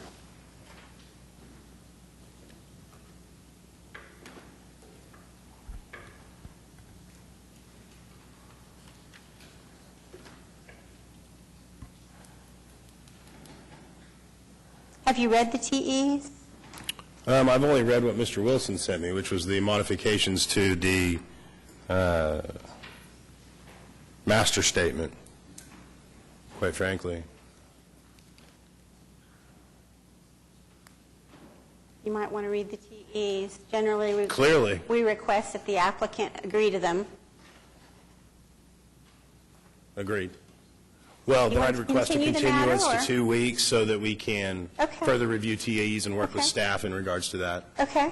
And Ms. Powers, if you would, you know, I know you called me Feel free shortly. to- If you yeah. would like to meet me out there at any time, you have my cell phone number. We'd Great. gladly go out day or night Let's do it. and look at it. Okay? Absolutely. So I move that we continue this matter for 2 weeks. Do I have a second? So we're going to move to continue this for 2 weeks, which would be January 28th. Cast your votes. Thank you, Janice? council members. Janice? And it is continued. Item 27 is SPUD 874 to rezone 4008 Northwest 23rd Street from R1 to SPUD 874. Good afternoon. My name is Fernando Espinoza. I'm here to represent my father, Fernando Espinoza, owner of the property. The reason for our application is to request to rezone this property. It's currently a residential, and we seek to use it as an office. If you look at your map, there's several properties that are already commercially zoned and happen to be offices as well. There are 6 to the east of us and 2 to the west. We have owned this property for over 15 years. We're very familiar with the area, and we feel the office will be fitting for that area on Northwest 23rd, and at the same time would not be invading the residential properties that are sitting on 23rd Street. With this, we seek your approval. Thank you.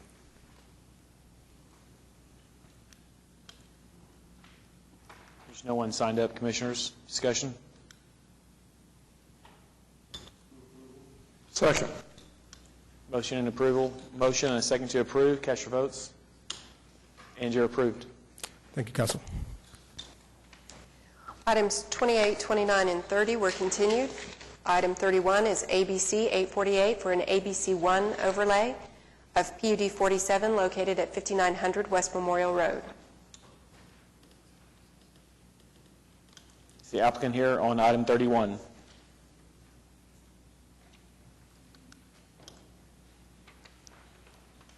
Commissioners?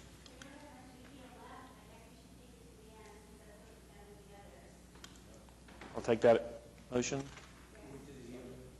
We have a motion and a second to move it to the heel of the docket. Cast your votes. And that's moved to the heel. We already heard items 32 and 33 at the beginning of the agenda. Items 34 and 35 were continued, so we're on item 36.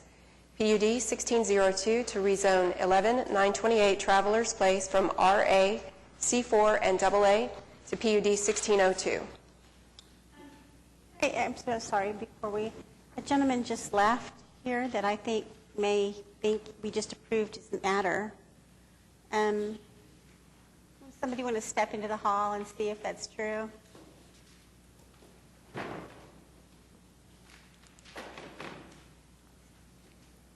think 36 was continued up front. No, I'm talking about 36 was already continued? That extra one we added Oh, right before the meeting. that's why it wasn't marked. Well, then that's why nobody stepped up. So we're on item 37, which is an ordinance amending Chapter 59 of the zoning code relating to the airport zoning overlay district. This was already introduced previously and explained that this was a clerical type of correction to the ordinance to bring it into compliance in terms of references.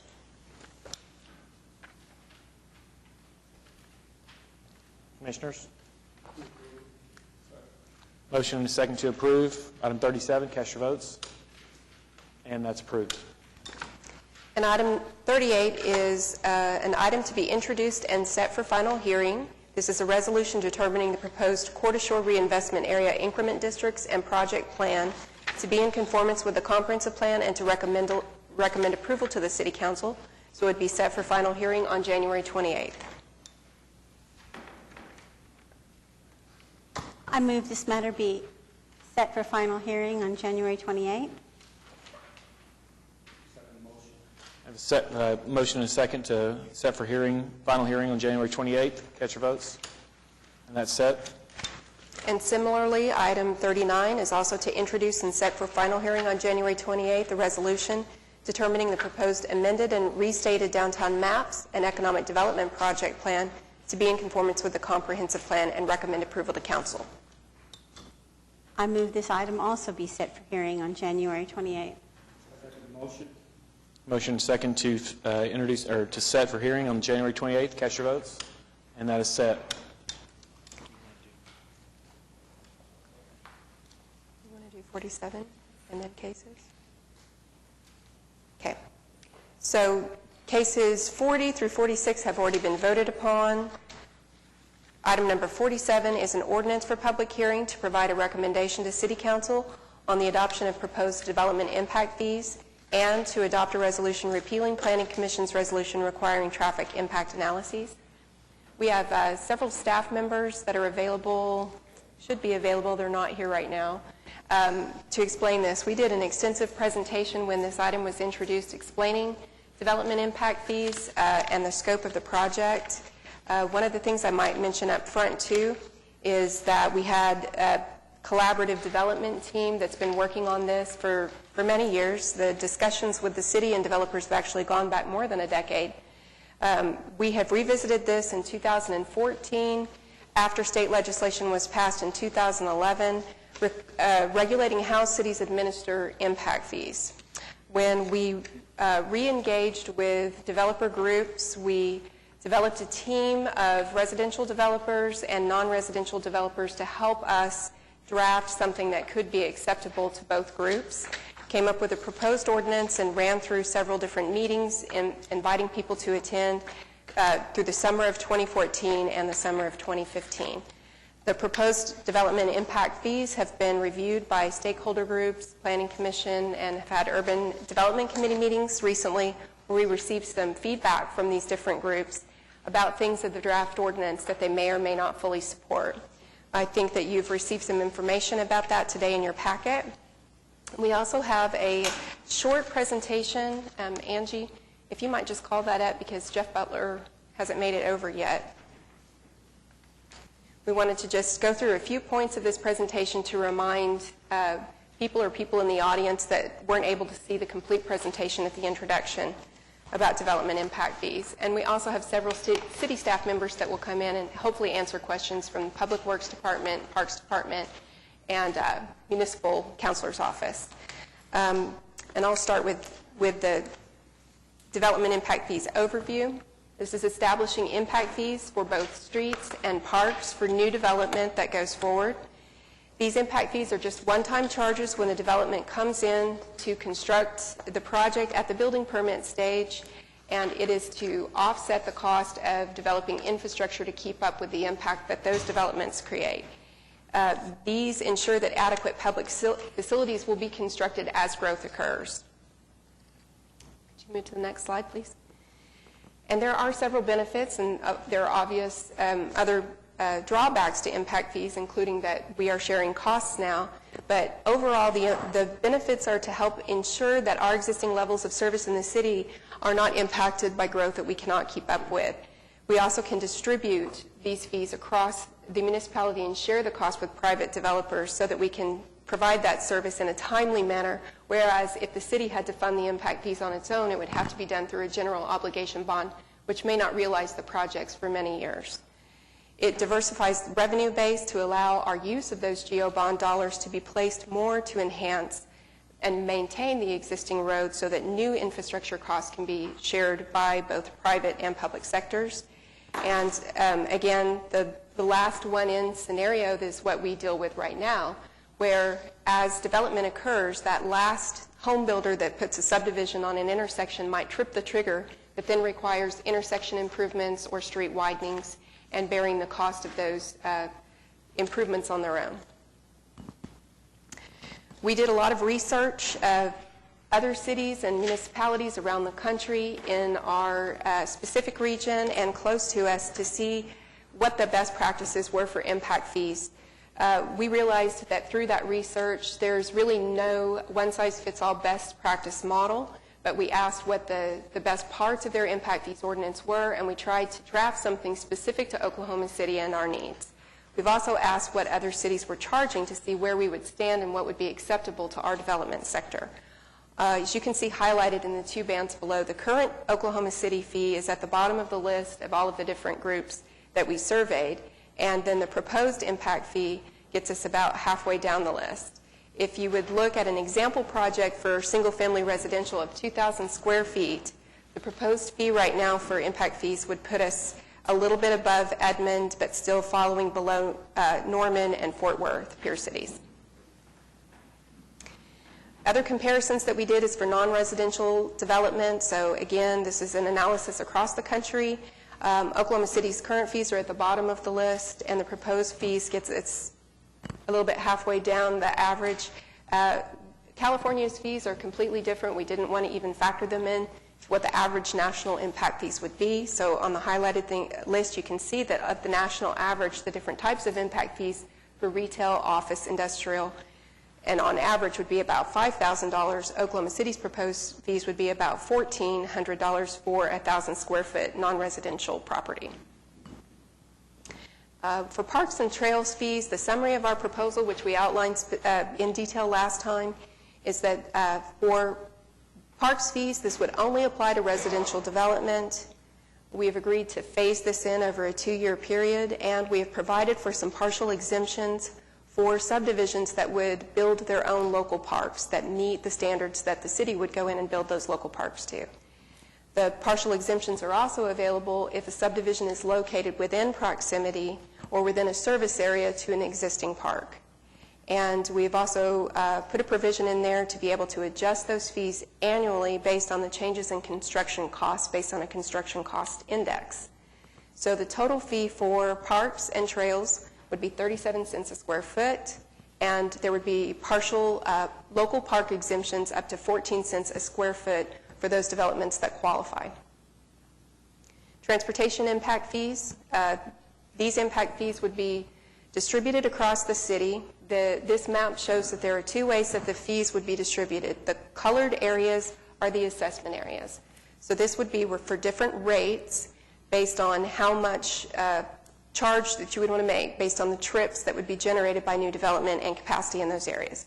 So the blue area would have one fee rate, the green a different fee rate, yellow and white.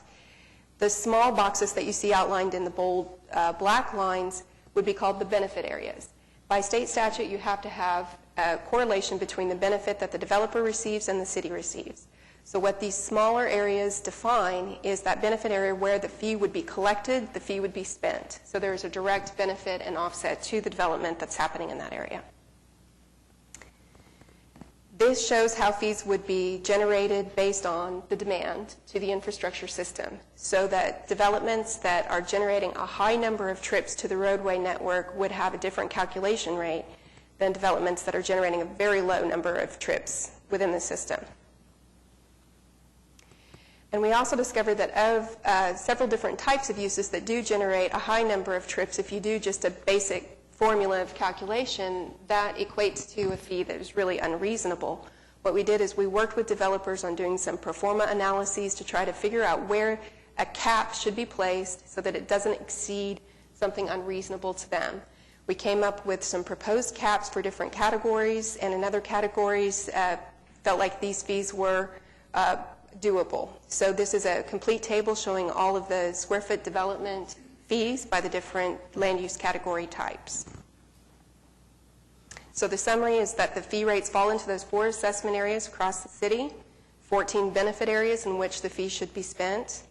The fees are calculated by the land use type and the number of trips that they generate, phased in over a 2-year period, and with the provision that the city no longer requires the traffic impact analyses on individual projects, but that the city will begin doing transportation planning, and as the city builds the impact fees into the system, can respond quickly by doing the improvements. Again, these fees would adjust annually based on changes in construction costs. So these are the next steps. After Planning Commission hears people who've come to speak about this today, and we have our staff available to answer any questions to you, we would like for you to provide a recommendation to City Council. It would be introduced to City Council on January 26th, another hearing on February 9th, and the adoption date scheduled for February 16th. And with that, I would like to introduce some city staff here in case you want to direct any questions to them. We have our Public Works Director, Eric Winger, our Finance Director, Craig Freeman. We have Craig Keith from the Municipal Counselor's Office, who actually drafted the ordinance, has been working on that language. We have Doug Cupper, our Parks and Recreation Director. And we have Jeff Butler, who's done a lot of the background and legwork on the ordinance. We also have members of the groups that we've been working with from the residential and non-residential side that we see that are here today. Several of them have signed up.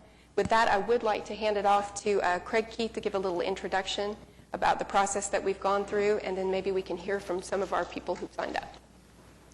Good afternoon. I'm Craig Keith. I'm with the City Attorney's Office. I have been working on the drafts of the proposed ordinance on development fees for parks and streets. We have been working with staff extensively. We have met with a subcommittee, and we have I've had conversations with several representatives of the development community. The ordinance you have before you is the ordinance that we intend to introduce to the City Council. The state statute provides that before the ordinance is presented to City Council, that there be a public hearing before the Planning Commission. Myself and Mr. Schoenrieger worked on that legislation back when it was originally passed, And one of the interests of the development community was to make sure that there was a public hearing in the Planning Commission, because this is a body with which they are familiar and track, and that they wanted to make sure that they knew that issues were being presented. It's a little bit different from ordinances that are often presented to the Planning Commission, wherein you draft the language and have precise language. In this situation, we have a public hearing on the proposed ordinance, and we'd be happy to take all your comments as well as comments of the people who are attending and would like to hear, and we can report those up to City Council. But we're not in the process of redrafting as part of this process. It's a public hearing, and we invite and we appreciate all your comments and your insight. And with that said, if you have any questions on the ordinance itself or anything that I can help explain, I'd be happy to.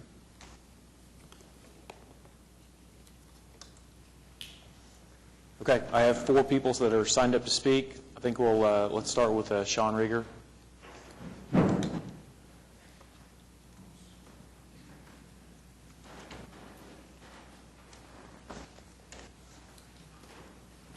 Thank you, Mr. Chairman. Sean Rieger on behalf of the Central Oklahoma Home Builders Association.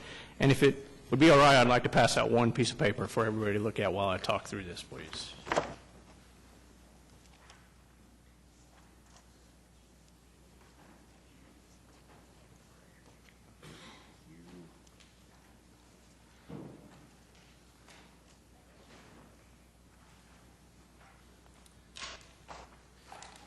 Mr. Chairman, we appreciate very much the opportunity to work with staff on this ordinance. We've appreciated all the time that you've given us in that regard, and all the efforts going back and forth to find common ground. At this moment, unfortunately, we cannot adopt this draft within ourselves to find approval in it. However, there is a means to get there, we believe. And what I've handed you are basically 6 points. 6 points that for us are still very problematic. Deeply problematic, and issues that would really compound our problems in developing good subdivisions for home building. I want to take you through those items, and I want to do it very quickly because I know we're going deep into the afternoon here. But in short, we look at the first item, and this is an item where your staff has recommended that we should have to put up subdivision bonds. And this is in return for an exemption to a private local park. And what this means is that if we are going to get the exemption for a private local park, that at the outset of the development, we would have to go out and find additional capital, additional proceeds to make sure that we put up bonds. Now, we routinely put up bonds for different things, but this would be a whole new era for that. And it really is financially infeasible. We can't do that. What we have offered, and I've talked to Mr. Keith about several times, and I think it's very effective, really the biggest hammer you have against us is withholding building permits. And what we talked about is what we propose is that if you reach the point of development where we have platted 50% of the subdivision, then at that point, withhold our building permits. And it was even suggested by one developer put up a bond at that point. We certainly understand that we've got to be held accountable, that if we're given an exemption for a private park, we must deliver that private park. But to require us to put up capital in additional subdivision bonds at the outset before we've had the opportunity to produce anything is unreasonable. So we ask for the relief to go to the alternative of withholding building permits at the point that we've put up 50% of the lots. At that point, we're dead in the water unless we've produced that local park for that exemption. The second problem is under swimming pools and splash pads. Part of this foundation of this ordinance is that, again, we get exemptions for the fees if we have produced these private local parks. One of the things we can produce is our own swimming pool, and that's commonly done. You see that in neighborhoods commonly where there's a swimming pool and a clubhouse and things of that nature. What staff has put in here is that in order to qualify for the exemption, we have to put in a swimming pool or splash pad that serves, notably at any given moment, 10% of the population, or has a capacity to serve 10% of the proposed population of that subdivision. Now, Commissioners, that really is simply unreasonable. Imagine, do you ever see a swimming pool of a neighborhood at any moment occupied by 10% of the entire population in the neighborhood?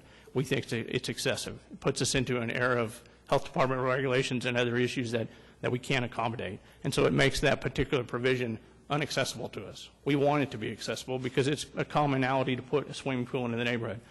We have proposed a capacity limit of 1% or some other reasonable standard. Simply, we're open to some modifications there, but 10% is too much. The next item is a problem, and Craig and I kind of affectionately call this the paragraph M's, and it's in both the parks, and you will see it down lower on this page under traffic as well. And what it says, and I want to read it to you because it really is a problem for us in that we think it's double dipping. And it says, Commissioners, that nothing in this ordinance precludes the city from requiring a developer to donate or dedicate real property or capital improvements or install, construct, operate, maintain, or repair capital. Well, think about those words, and we can only go on the written word of what you give us. But the written word there says that nothing is to preclude you from demanding that the developer give you more and more and more, even in terms of parks. It doesn't qualify anything. In return for an impact fee, in good faith, we shouldn't be double dipped again. That basically says we can give you the private local park, and yes, we get the exemption, but then you can come back and say, I want another park. I want another trail. I want another open space. I want something. It defies the intent of the entire ordinance. Last thing on parks, we've proposed an addition that's simply not there, and that is an exemption. If we have already built a private park that meets all of these standards in your ordinance, we should be allowed to qualify that for the exemption. This obviously is going to impact developments that are already underway. We probably are going to have developments that have already satisfied the private park condition. We want benefit of that. The next thing you see under streets, the bold line, is again the paragraph N. Now on this one it affects traffic, but it essentially says the same thing. It says, nothing shall preclude the city from requiring a developer to donate or dedicate real property, capital improvements, install, construct, operate, maintain, repair capital. And then it says three things: right and left turn lanes, city-required sidewalks, and traffic signals. Now again, Commissioners, the intent, this is similar to the problem in the parks. If we're giving you the impact fee, the good faith back and forth here is that we know we have our cost capped. We know what our costs are. We know what our impact is. In fact, you've helped us define it. You've helped us meet it. We've had that nexus. But if we leave that paragraph in as it says it right now, you have an unqualified ability to simply cast that impact fee if I still collect it, but then say, give us this and this and this and this, more and more and more and more. The good faith back and forth is that we have known what our costs are and we're setting them, not then giving you a provision that says you can come back and get anything else you want in addition to it. And then, Commissioners, my final point on behalf of COBA is at the end of this ordinance, and it's simply in the implementation phase. Right now, as written, it would go into effect, I believe, in June, I think is the date, fairly soon by the time we get through council discussions. We have long advocated that we need to ramp up. Obviously, home builders have contracts in place ongoing. If this is to hit them, or relationships ongoing with clients, if this is to hit them very quickly, they don't have a time to plan. They need time to plan for their own finances, for their own business planning. We have asked for a 6-month window from the moment of adoption of the City Council until implementation. And then, of course, we've asked the next increase to go simultaneous thereafter. Finally, what we've asked for, and this is very important, is that every increase in the future be put to a City Council vote. We're simply asking for democracy and due process to take effect. What it basically says right now is that it would almost be automatic increases based on construction cost estimates that are taken from a collective data bank from really around the country. I think it was about 20 different cities. Well, you don't have to look any farther than right now in Oklahoma to know that our economy does not necessarily track with the 20 cities that this is set to track to. And so we need the ability to be in front of council at moments like we're in right now in Oklahoma City. So that if you're about to adopt an increase in the impact fee, and we look down the street and see that OG&E has pretty much dumped its plans because of the economy, and Sand Ridge has laid off 280 people, we need the ability to have that moment locally and make a decision whether the City Council should adopt that fee or not. And it begs the question whether we're in that moment right now. But this ordinance as written mandates it going forward into increases. We simply want democratic process to work where we have a hearing in front of City Council to decide whether that moment in time is right. And so, Commissioners, that completes our problems with this ordinance. We appreciate the good faith back and forth we've had, but there are still these 6 points that are really seriously problematic for us. We can't support it until we've worked through these 6 points. We strongly encourage you to urge your staff to clean these up before we go into council. Let's not fight this back and forth on council floor or before council. Let's get it cleaned up now and go forward in unison. I thank you very much for your time, and again, I thank staff for their help in this regard. Thank you.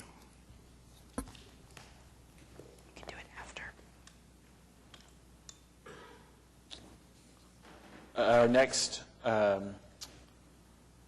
speaker will be Jeff Van Hoos.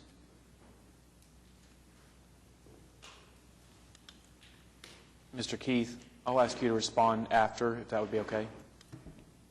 Okay, Jeff Van Hoos, 11612 Old Mill Road. One of the reasons that I believe MAPS has been so successful is how it was funded. Collecting a very small amount of people from everybody has proven to be a great plan. In contrast, the proposed trip generation or transportation impact fee, whatever we want to call it, suggests collecting millions of dollars from commercial developers on the non-residential developments. It's my opinion that collecting millions of dollars from a few dozen developers will be a very bad plan. According to the way I'm interpreting the fee structure, I have an example. I'm currently working on a 200,000 square foot distribution facility in the new growth area on the impact fee map. The 200,000 square foot building is a spec building, and we do not have a tenant at this time. The building permit fee today is approximately $50,000. If I'm reading the fee schedule properly, the trip generation impact fee is, if it's approved, I will need to bring in a check for $180,000. So we're going from a $50,000 permit fee to when I pick up the permit fee, I've got to come up with $180,000. First, I can't imagine a brand new fee that is almost 3 times the amount of the building permit fee. I think it's absurd. This fee schedule is way too high, especially for large warehouses and large industrial projects. Developers trying to build new construction are already up against several issues. They have to charge higher lease rates already. And it's pretty simple. The price of steel, the price of concrete, the price of labor, the price of insurance, the price of land, it's all much higher. It's always going up. It never goes down, it seems. So new construction is already pretty hindered by having to charge higher lease rates. This proposed impact fee will simply be too much. Projects will not happen. New construction on large distribution warehouse facilities will come to a complete halt. The numbers just don't work. Publicized criticism for this impact fee. I found this, it was very easy. I just got online and typed in criticism for trip generation fees, and there's several. One argument against impact fees is that they may constrain and hurt the local economy. The fee will result in slowing or ending development in an area and instead cause investment in other areas that don't charge this fee. It will directly hurt job growth and reduce the amount of jobs available. What really bothers me most about this impact fee, and I might be looking at it wrong, maybe I'm not the sharpest knife in the drawer. It charges the commercial developer the fee. This is the guy that's taken all the risk already. He's signing $10 million loans. If this deal goes south, he's out of business and he's gone.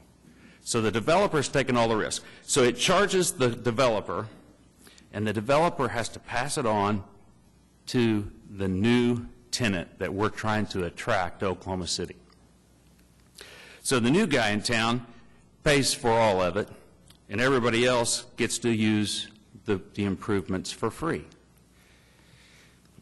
I suppose we could change the rules on the Kirkpatrick Turnpike and starting tomorrow, we just let 100,000 cars, the local people that have already been here, we'll just let 100,000 cars go through the turnpike for free.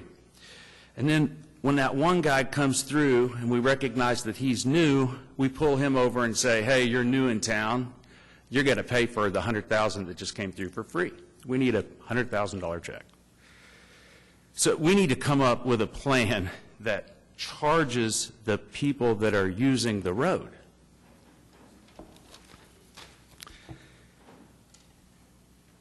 I will tell you who will love this impact fee, and that would be the older developers that have inventory and are no longer in the new construction market. They will get to raise their rates, pocket millions of dollars, and not contribute a dime to these improvements. We just have to figure out a way to charge everybody that uses the roads in lieu of penalizing the new growth that we're trying to promote in Oklahoma City. In the last meeting, I heard from staff that they just didn't have any other way to come up with these funds. And I am clearly not an expert in these areas, but I would think that a fuel tax, if we could increase the fuel tax, those are definitely people that are on the road. All of us have to renew and buy car tags. Those are people that are definitely using the roads. We could raise the mill rates. I think there are other options to have the people that are paying. In closing, the fee schedule is, I think, very flawed. I build 250,000 square foot warehouses that have very little traffic impact. They just don't move a lot in and out. They just happen to be 250,000 square feet. And you might see one truck there a day. Well, then I go and build a 35,000 square foot warehouse that has 100 trucks a day. Well, the 250,000 square foot warehouse in this scenario is going to pay $150,000, $160,000 fee, and they have no impact on the roads. You know, with oil at $31, thousands of people losing jobs, large companies have put projects on hold. I don't believe we can risk the negative impact on the local economy with the trip generation impact fee at this time, and actually I don't think we should do it ever. I don't know the numbers on this. I just noticed that you put up a comparison of cities that are pretty close by, and it was comparing Oklahoma City's impact fee, if this is adopted, to Edmonds. And I am about 99% sure Edmond does not have a transportation impact fee. So I don't know what that chart is comparing.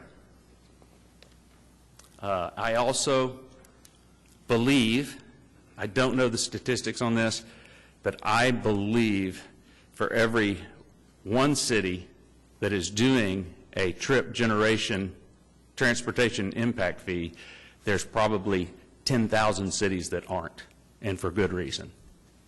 Thank you. Thank you, Jeff. Next, Bill, is it Hederman? Sorry, Bill. Bill Wetterman.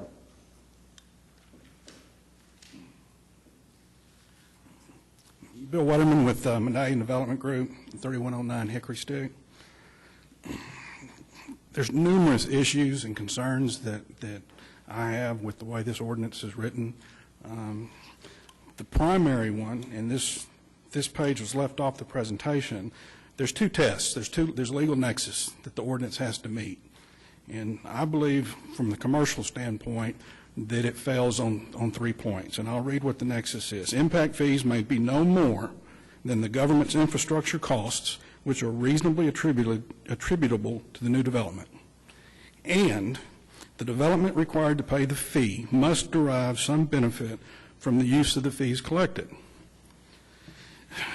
first area that I don't believe this ordinance satisfies either of those tests. Developments that have already been before the Planning Commission, they've already completed the traffic studies, they've already agreed upon the improvements have been put in place. Those developments were based on fully developed PUDs or plats. How would this impact fee satisfy either test to that development? Those costs that the government, that are reasonably attributed, are zero. It's already been mitigated. That development and that PUD, or that plat, residential or commercial, has already been through the process in the current guidelines. What benefit would there be to the developer with the new impact fee? His benefit has already been established. He's already put the roads in. He's already put paid for the traffic study. He's already mitigated. So any developments that have already been approved through the existing guidelines should be exempt from any impact fee discussion. That's the first point. The second point is the assessment zones. Again, going back to this legal nexus and the two tests, if we've got an assessment zone that's 4, 5, 6, 8 miles in size, and we've got a development that's in the southeast corner, what's the benefit of doing a traffic improvement 5 miles away in the northwest corner? What was the impact? What was reasonably attributed to that development for that intersection that needed to be improved 5 miles away? I don't believe the structure of these assessment zones satisfy either one of those. The third flaw, I believe, in the ordinance, specific to the legal nexus, was the one that Sean mentioned earlier, where the ordinance doesn't preclude the city to require the developer to put in turn lanes, add sidewalks, do intersection improvements that your development is impacting. That's pretty well what we're currently required to do. So now what the ordinance is saying is we're going to continue to be required to make those improvements, pay for the costs, and pay an impact fee, and take this discussion away from the Planning Commission, because the Planning Commission is no longer going to be able to discuss traffic impact when we come before you and make a request for a PUD or a plat. That's going to be given to city staff. Now the developers are going to be dependent on the city staff to produce the study and come up and propose what the required improvements need to be. So the question I've got is, what does that timeline look like? What is that mechanic? What are the mechanics of that? Is that going to delay projects? When is that going to be decided? Is it at the PUD process? Is it at a plat process? Is it when we go apply for a building permit? None of those questions have been answered. Additionally, as Kevin mentioned, the fees being implemented at the shell construction phase, at the building permit stage. So if a developer goes in and builds a speculative building, retail, office, we don't know what the uses are yet. We don't know who the users are. Is it going to be a low trip? Is it going to be a high trip? The impact fee, which I'm opposed to conceptually, but in this situation, the way the ordinance is written, that impact fee should be applied or discussed at the time that the use is established. That's when there is a traffic impact. Now, back to the whole model and the trip generation, I disagree with that. There's a difference between residential development. For every house that's built, that's 2.7 cars it puts on the road. And a 55 cent a square foot impact fee on a 2,000-foot house at $1,100 is manageable. A convenience store doesn't go and build out in the middle of a cow pasture and require a road to be built to it. They go to where the traffic is. Convenience stores, retail, they don't generate trips. They siphon off existing traffic patterns. Now, they may have an impact on the adjacent roads, off-ramps, turn lanes, intersections, stop signs. That's their impact. But they're not generating trips in the manner that this impact fee is trying to base the costs on. Again, I build a 100,000 square foot building. It's a $177,000 impact fee. I'm still going to be required to do intersections, turn lanes, traffic improvements. It's a Robin Hood plan. It's taking the costs from the few to the benefit of the many. And as traffic is generated, City of Edmond, for instance, over the next few years, as it doubles in size, the traffic that's going to be generated isn't going to be mitigated by what's being proposed. Going back to a fuel tax, and I know that's a difficult direction to go because of the way the Constitution is written and the legislative action, but just some facts to consider. In Oklahoma, there's a 17-cent per gallon gas tax, 13-cent per gallon diesel. 1/3 of that goes to local municipalities. The majority of it goes to the county for road and bridges. 1.875% goes to the city for road improvements. The 17 cents a gallon tax only goes to the city. The city doesn't receive any of the diesel tax income. That's 4 cents a gallon below the national average, and it hasn't been adjusted since 1987. There's an equitable way to raise funds for roads. It shares the cost with the users. When someone buys a gallon of gas, they're using 15 miles of road, they're paying 2 cents or 4 cents. When you drive down the road today and you pass 6 service stations, there may be 20 cents a gallon difference between the highest price and the lowest price. No one's going to feel it. Now, it's going to be a political discussion, no question. But it's a lot more equitable to look at some of these alternative methods of raising the funds that are needed for the roads than what's being proposed. The timing, and Sean mentioned this. Right now with the energy industry, where it's at, and a lot of its perception of how it's going to impact Oklahoma City, it's not the right time to be adding this large a fee without taking a huge risk of slowing down commercial development. I lost a deal yesterday that I've been working on 7 months because of that factor, and it's mainly perception.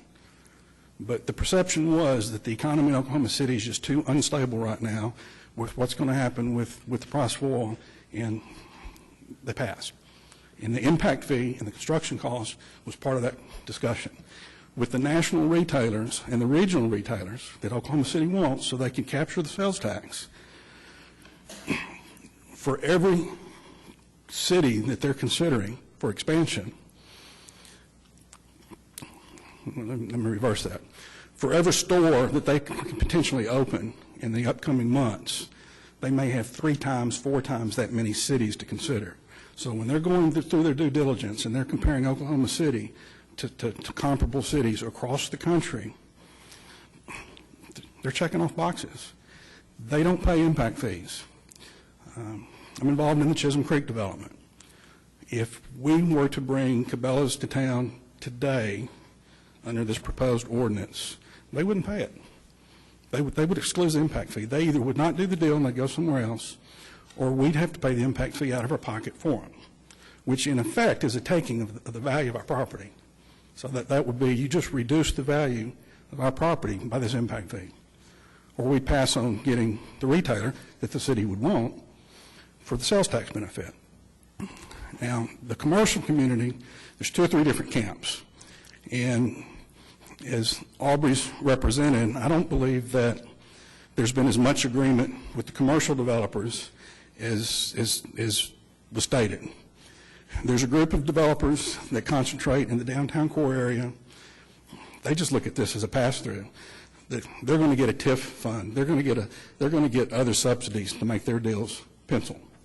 We don't have the benefit of that in the outlying areas. I believe the mayor may even agree with me, because yesterday he stated that Oklahoma City does not have a traffic problem. He cited a national traffic study that said that Oklahoma City's commute time was the best in the country. I don't know how many people were at the luncheon. So there's an unequitable burden that's being put on the commercial development community. I believe the number that the city staff has goal targeted is $6.7 million in funds being raised for a $20 million a year budget. Well, that's almost a third. But the square footage of new development annually is 2% of the total square footage of the city. It's less than 2%. It's 1 point, I don't remember the number. So that's an inequitable ratio. 25% of the cost is being put a burden on less than 2% of the development. That's just unfair. And it's difficult enough to make these deals happen and to get these deals done without having to add another huge cost and expense to it. I've been studying this and involved in this for several months as everybody else. I don't believe this is a subject that the commission can act on with 2 hearings in less than 30 days. The ordinance has a lot of questions that need to be answered from the commercial side. There's some questions I don't even believe that have been asked yet. So I think it's very important that the commission take their time and study this and understand what they're agreeing to and how the mechanics are going to work and what's going to happen after February 16th when someone comes before you with a PUD or a plat. And it's not being, excuse me, it's not being spread over 2 years. It's being spread over about 9 months. If it's past February 16th, goes in effect in June, goes to full in January 1st. So we get a 50% discount for 6 months. That's not enough time for a developer to build that into his performance with deals that are already under negotiation and about to start. So for all those reasons, I'm opposed to the ordinance as written. I'm opposed to the impact fee conceptually. I think there's other options and opportunities that need to be studied that haven't been fully vetted, and I would hope the commissioners take some time to really understand that they understand what these issues are. Thank you. Thank you, Mr. Waterman. Brent Lowell.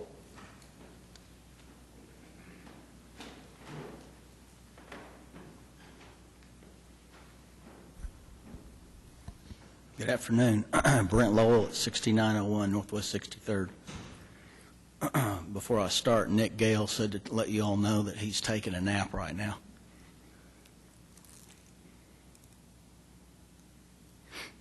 I want to make it clear that the development community is in agreement that our roads need to be addressed and the conditions need to be addressed. But the issue from the development community is that the amount of proposed pain or the amount of pain that would be inflicted upon the development community by this proposed method returns very little in the way of benefits to Oklahoma City. In one of the meetings that I was in attendance with Eric, Eric explained that the proposed increase in the impact fee was hopefully going to generate somewhere around $8 to $8.5 million annually, which is the equivalent of widening 2 miles of roadway. That's over the 620 square miles of Oklahoma City. It was also explained that the impact fees are to be spent within the districts or areas from where they're generated, which would dissipate even recognizing I don't know that we'd even recognize the benefit or see it when it's dissipated like that. But when asked what the ideal amount of money would be if we could wave our magic wand, what's the target number that would be beneficial or would be noticeable? Eric stated that somewhere around $75 million annually would be ideal. But he also pointed out that Oklahoma City only has the capacity to handle about $50 million in road repairs annually. Road improvements, I guess, my understanding is, are currently funded through bond issues, which generate somewhere between $20 to $22 million annually. And it's hoped that this proposed impact fee would generate another $8 million. So bringing the combined total between bond and this impact fee increase to somewhere around $30 million, which is kind of seems like we're trying to kill an elephant with a BB gun here. In other words, there's not really enough bang for the buck with this proposed arrangement. And while I'm not advocating that the impact fees should be doubled here. There should be a more equitable method of funding the road repairs and improvements, which could be shared by on a widespread basis, but also attempting to generate enough cash to hit that $50 million instead of the $30 million. In other words, let's do this the right way, and if we can hit 50 million or 60 million, whatever the number is, let's strive to do that, but in a widespread way. I don't know if it's through fuel tax or sales tax, but something that's more equitably shared. If my math's correct, that total of 50 million is still only enough to widen about 12 miles of roads annually. So just as an example, in another method or another way to look at this, in a more widely and equitably shared method, in sales tax, 1/10 of a cent in an increase generates $10 million annually. So it would take 1/4 of a cent in sales tax increase to hit 25 million, which would combined with the bond issues, would get us to that 50 million. And it seems inferred that the development community is the initiating cause for the needed increase in road funding because the developments create additional traffic or additional trips to the newly developed areas, which result in required necessary road work and road repairs.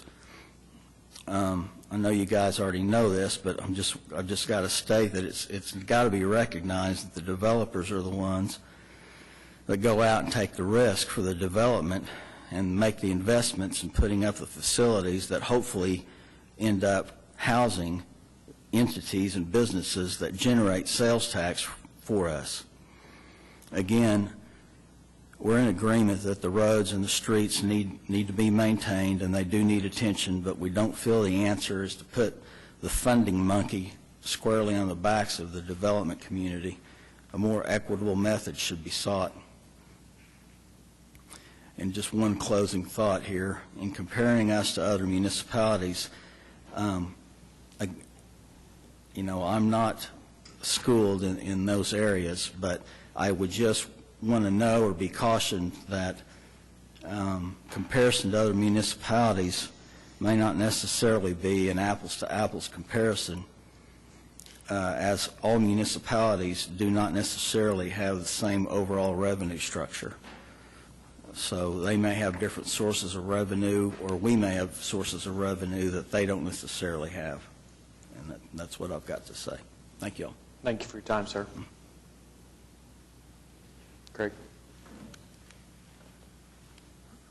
Mr. Chairman and members of the Commission, I'd like to first state that I have worked closely with Mr. Rieger, and where'd he go? Oh, okay. And talked about many of the issues that he has raised. What we have before us today is a requirement for a public hearing, which we have, and it's good to have comments in public hearings and to get some recommendations from the public and from the board as this progresses through the process.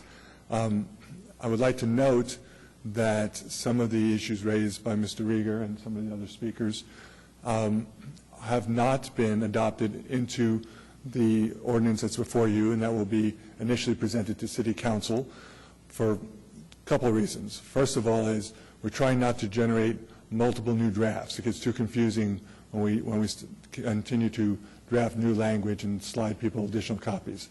So the ordinance that you're looking at today is the same one that was introduced to you in December.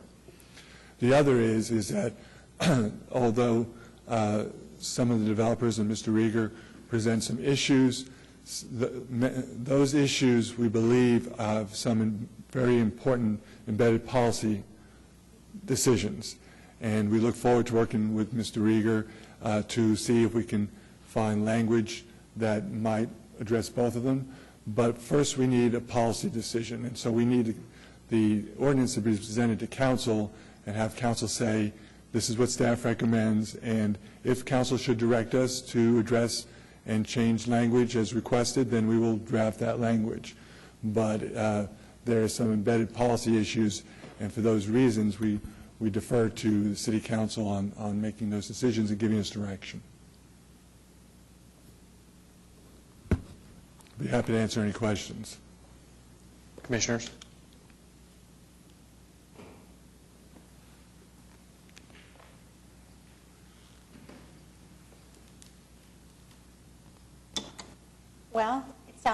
like we're ready to move this thing along. Having heard the comments of the folks who come down to speak to us today, it sounds to me like where we are procedurally is that we need to set the thing, that we need to make a recommendation and send the thing on to council. Whatever discussion that there is going to be about the pros and cons of individual pieces of the puzzle will be, it sounds to me, appropriately made at that point, and not at this point. So we haven't heard anything new here today. At least those of us who've heard this before have heard it before. And I don't really see much point in going into a long discussion about whether I or anybody else agrees with individual points that have been made here today. So, unless there's somebody else who wants to be heard, I think I'll move that we recommend that the council, what are we recommending that they do? That they be set for hearing. Second the motion.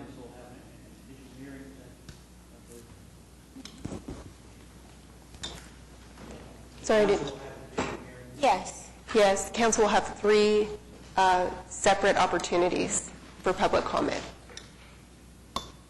So these people who made comments today, can I make them to the commission? Is the council also?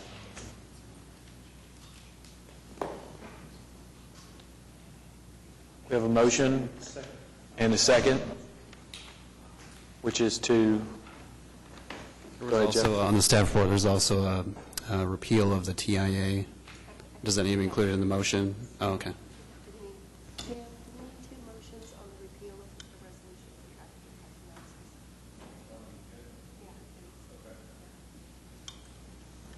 Okay, so we have a motion and a second to move this to city council. Cast your votes. That's approved. Okay, and then also with this item was listed the resolution that repealed the traffic impact analyses should the traffic impact fees be adopted. And it is conditional in that way, that it will be repealed only if the impact analysis. It is. It is written in the way that they would only be repealed on the date of the adoption of development impact fees.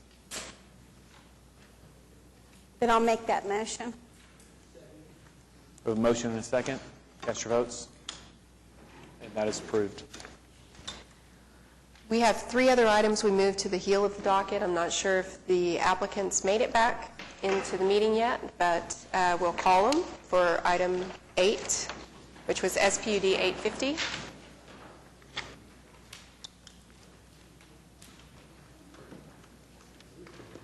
Good afternoon, Mr. Chairman, members of the commission. I'd like to thank you for your patience on this. I had to be in front of a judge for a little while. Basically, what we're trying to do with this SPUD is to allow a taco truck to operate legally. They've been operating for quite some time, and the code enforcement pulled up and asked for their license. They didn't have one. We're told to go get one and found out they were not in compliance with zoning. So we would like to just specifically rezone a portion of a parking lot to allow for a vending truck. This would be item 11. Oh, I'm sorry, sir, which item were we on? He's jumped to item 11. This is item 8. Oh, item 8, my apologies.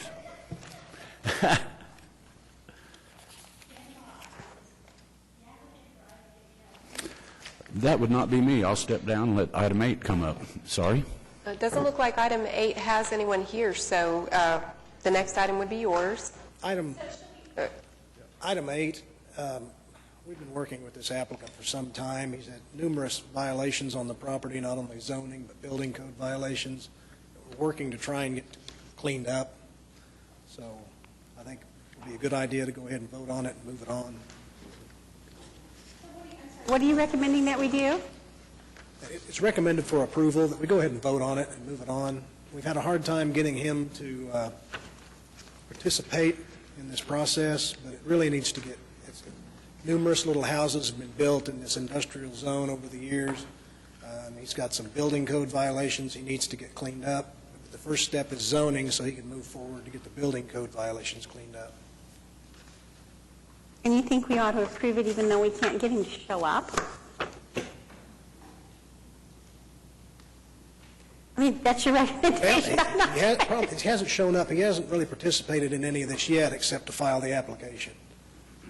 But we're just going to have to keep going out and send inspectors out, and we're trying to get it cleaned up. But he's hard to work with.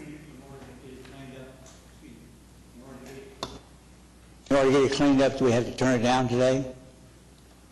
You don't have to. We can continue it again, and we'll try and get him down here. But What avail would that, what would that do to get him down here? He would agree to do some of these things that we're going to ask him to do? We're sending out inspectors to check on his violations now? Yes. And so, yeah, Now, I don't understand what we're doing. Getting it zoned is the first step to allow him to clean up the building code violations that he has. We think he can get there, but he's got to go through some steps. And it's been a problem property for us for some time. So JJ, the way I understand it, what you're saying is that the rezoning is the first step. Regardless of his participation or lack of, this is really the first step, and the staff recommendation was approval with the following conditions. Right. And then really it's back on staff and the applicant for the next step. Is that how I understand it? Correct. Well, I wish Commissioner Bright were here, but I'll move approval. We have a motion and a second to approve item 8. Cast your votes. And it is continued, not approved. Is that automatic continuance? You're not automatic continuance, so that means Right. that somebody wants to make that a motion. So, as Daniel said, that's an automatic continuous to next meeting. There could be more commissioners here. Okay. Let's continue to January 28th. All right, now item 11, SPD 870, Mr. Butler. Good afternoon, Mr. Chairman, members of the commission. My name is Dwight Butler with Anchor Engineering for the applicant. Just to reiterate, we're just trying to allow the usage of a food vending truck in said parking lot. And we do agree with the TEs. I'm not really sure what they infer to.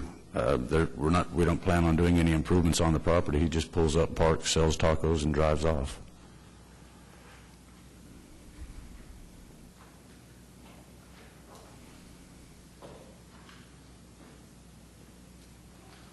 You agree with all of the Ts? Yes, sir.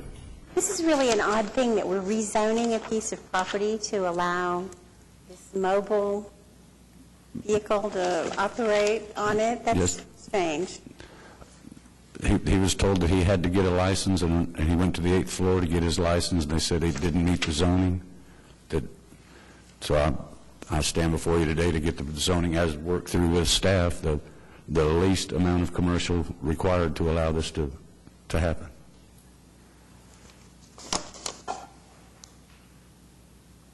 We don't want any signs, just for him to legally be able to sell the tacos there.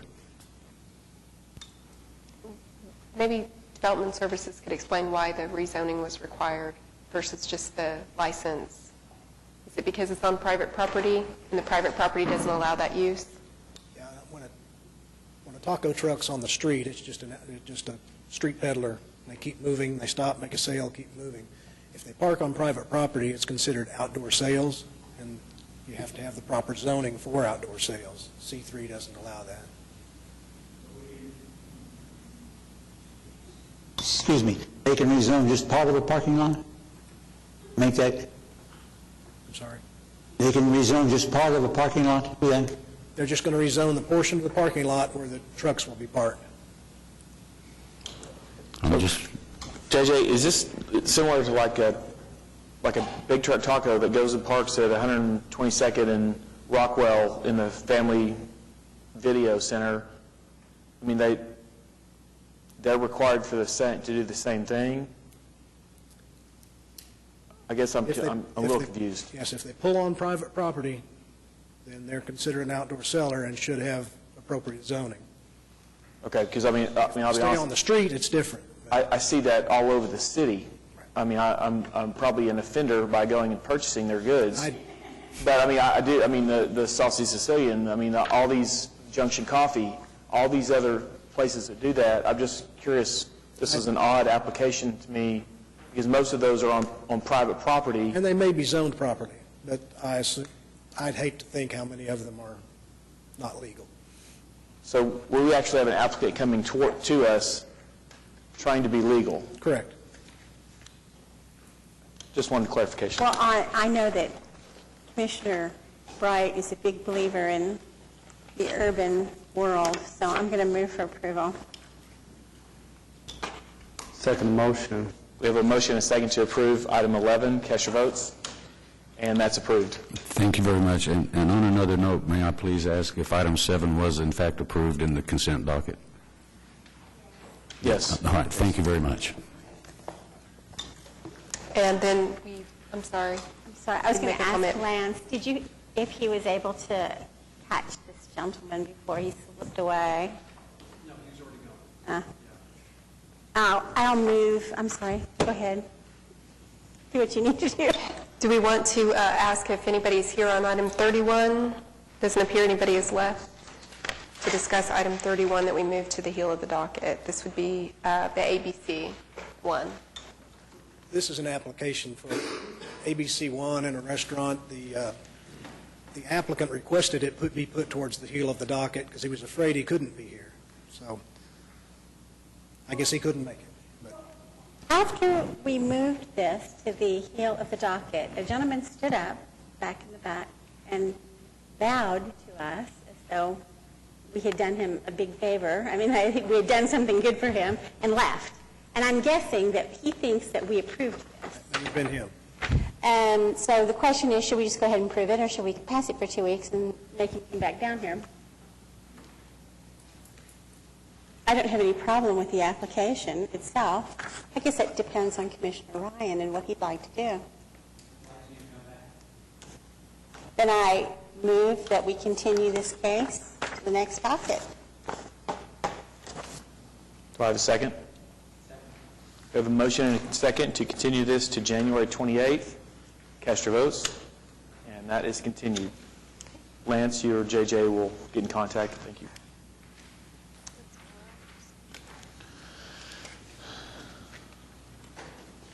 There are no additional items. Planning Commission committees. Planning Commission members. I will say that it was a pleasure serving as chairman today. If you don't know, this will probably be my next to last meeting, if you haven't heard. I will be moving out of the ward and will be no longer able to serve. So hopefully we will see each other on other committees. And if my house doesn't close, then you'll see me in February. But I did want to say it has been a pleasure. I didn't want to say that at the beginning of the meeting because I figured the people that needed to hear that would be here at the end. So, Planning Department? I just want to say that you did a great job chairing today for your very first and possibly last time at Planning Commission, but we have nothing else to add. Development Services? Municipal Counselor's Office? Citizens to be heard? Any other business? Mr. Chairman, we received this updated schedule. Do we have to adopt this or just any changes? This was already voted on. It was amended when it was voted on the last time, so that's basically just giving you what was approved in a new format. If that's it, we are adjourned.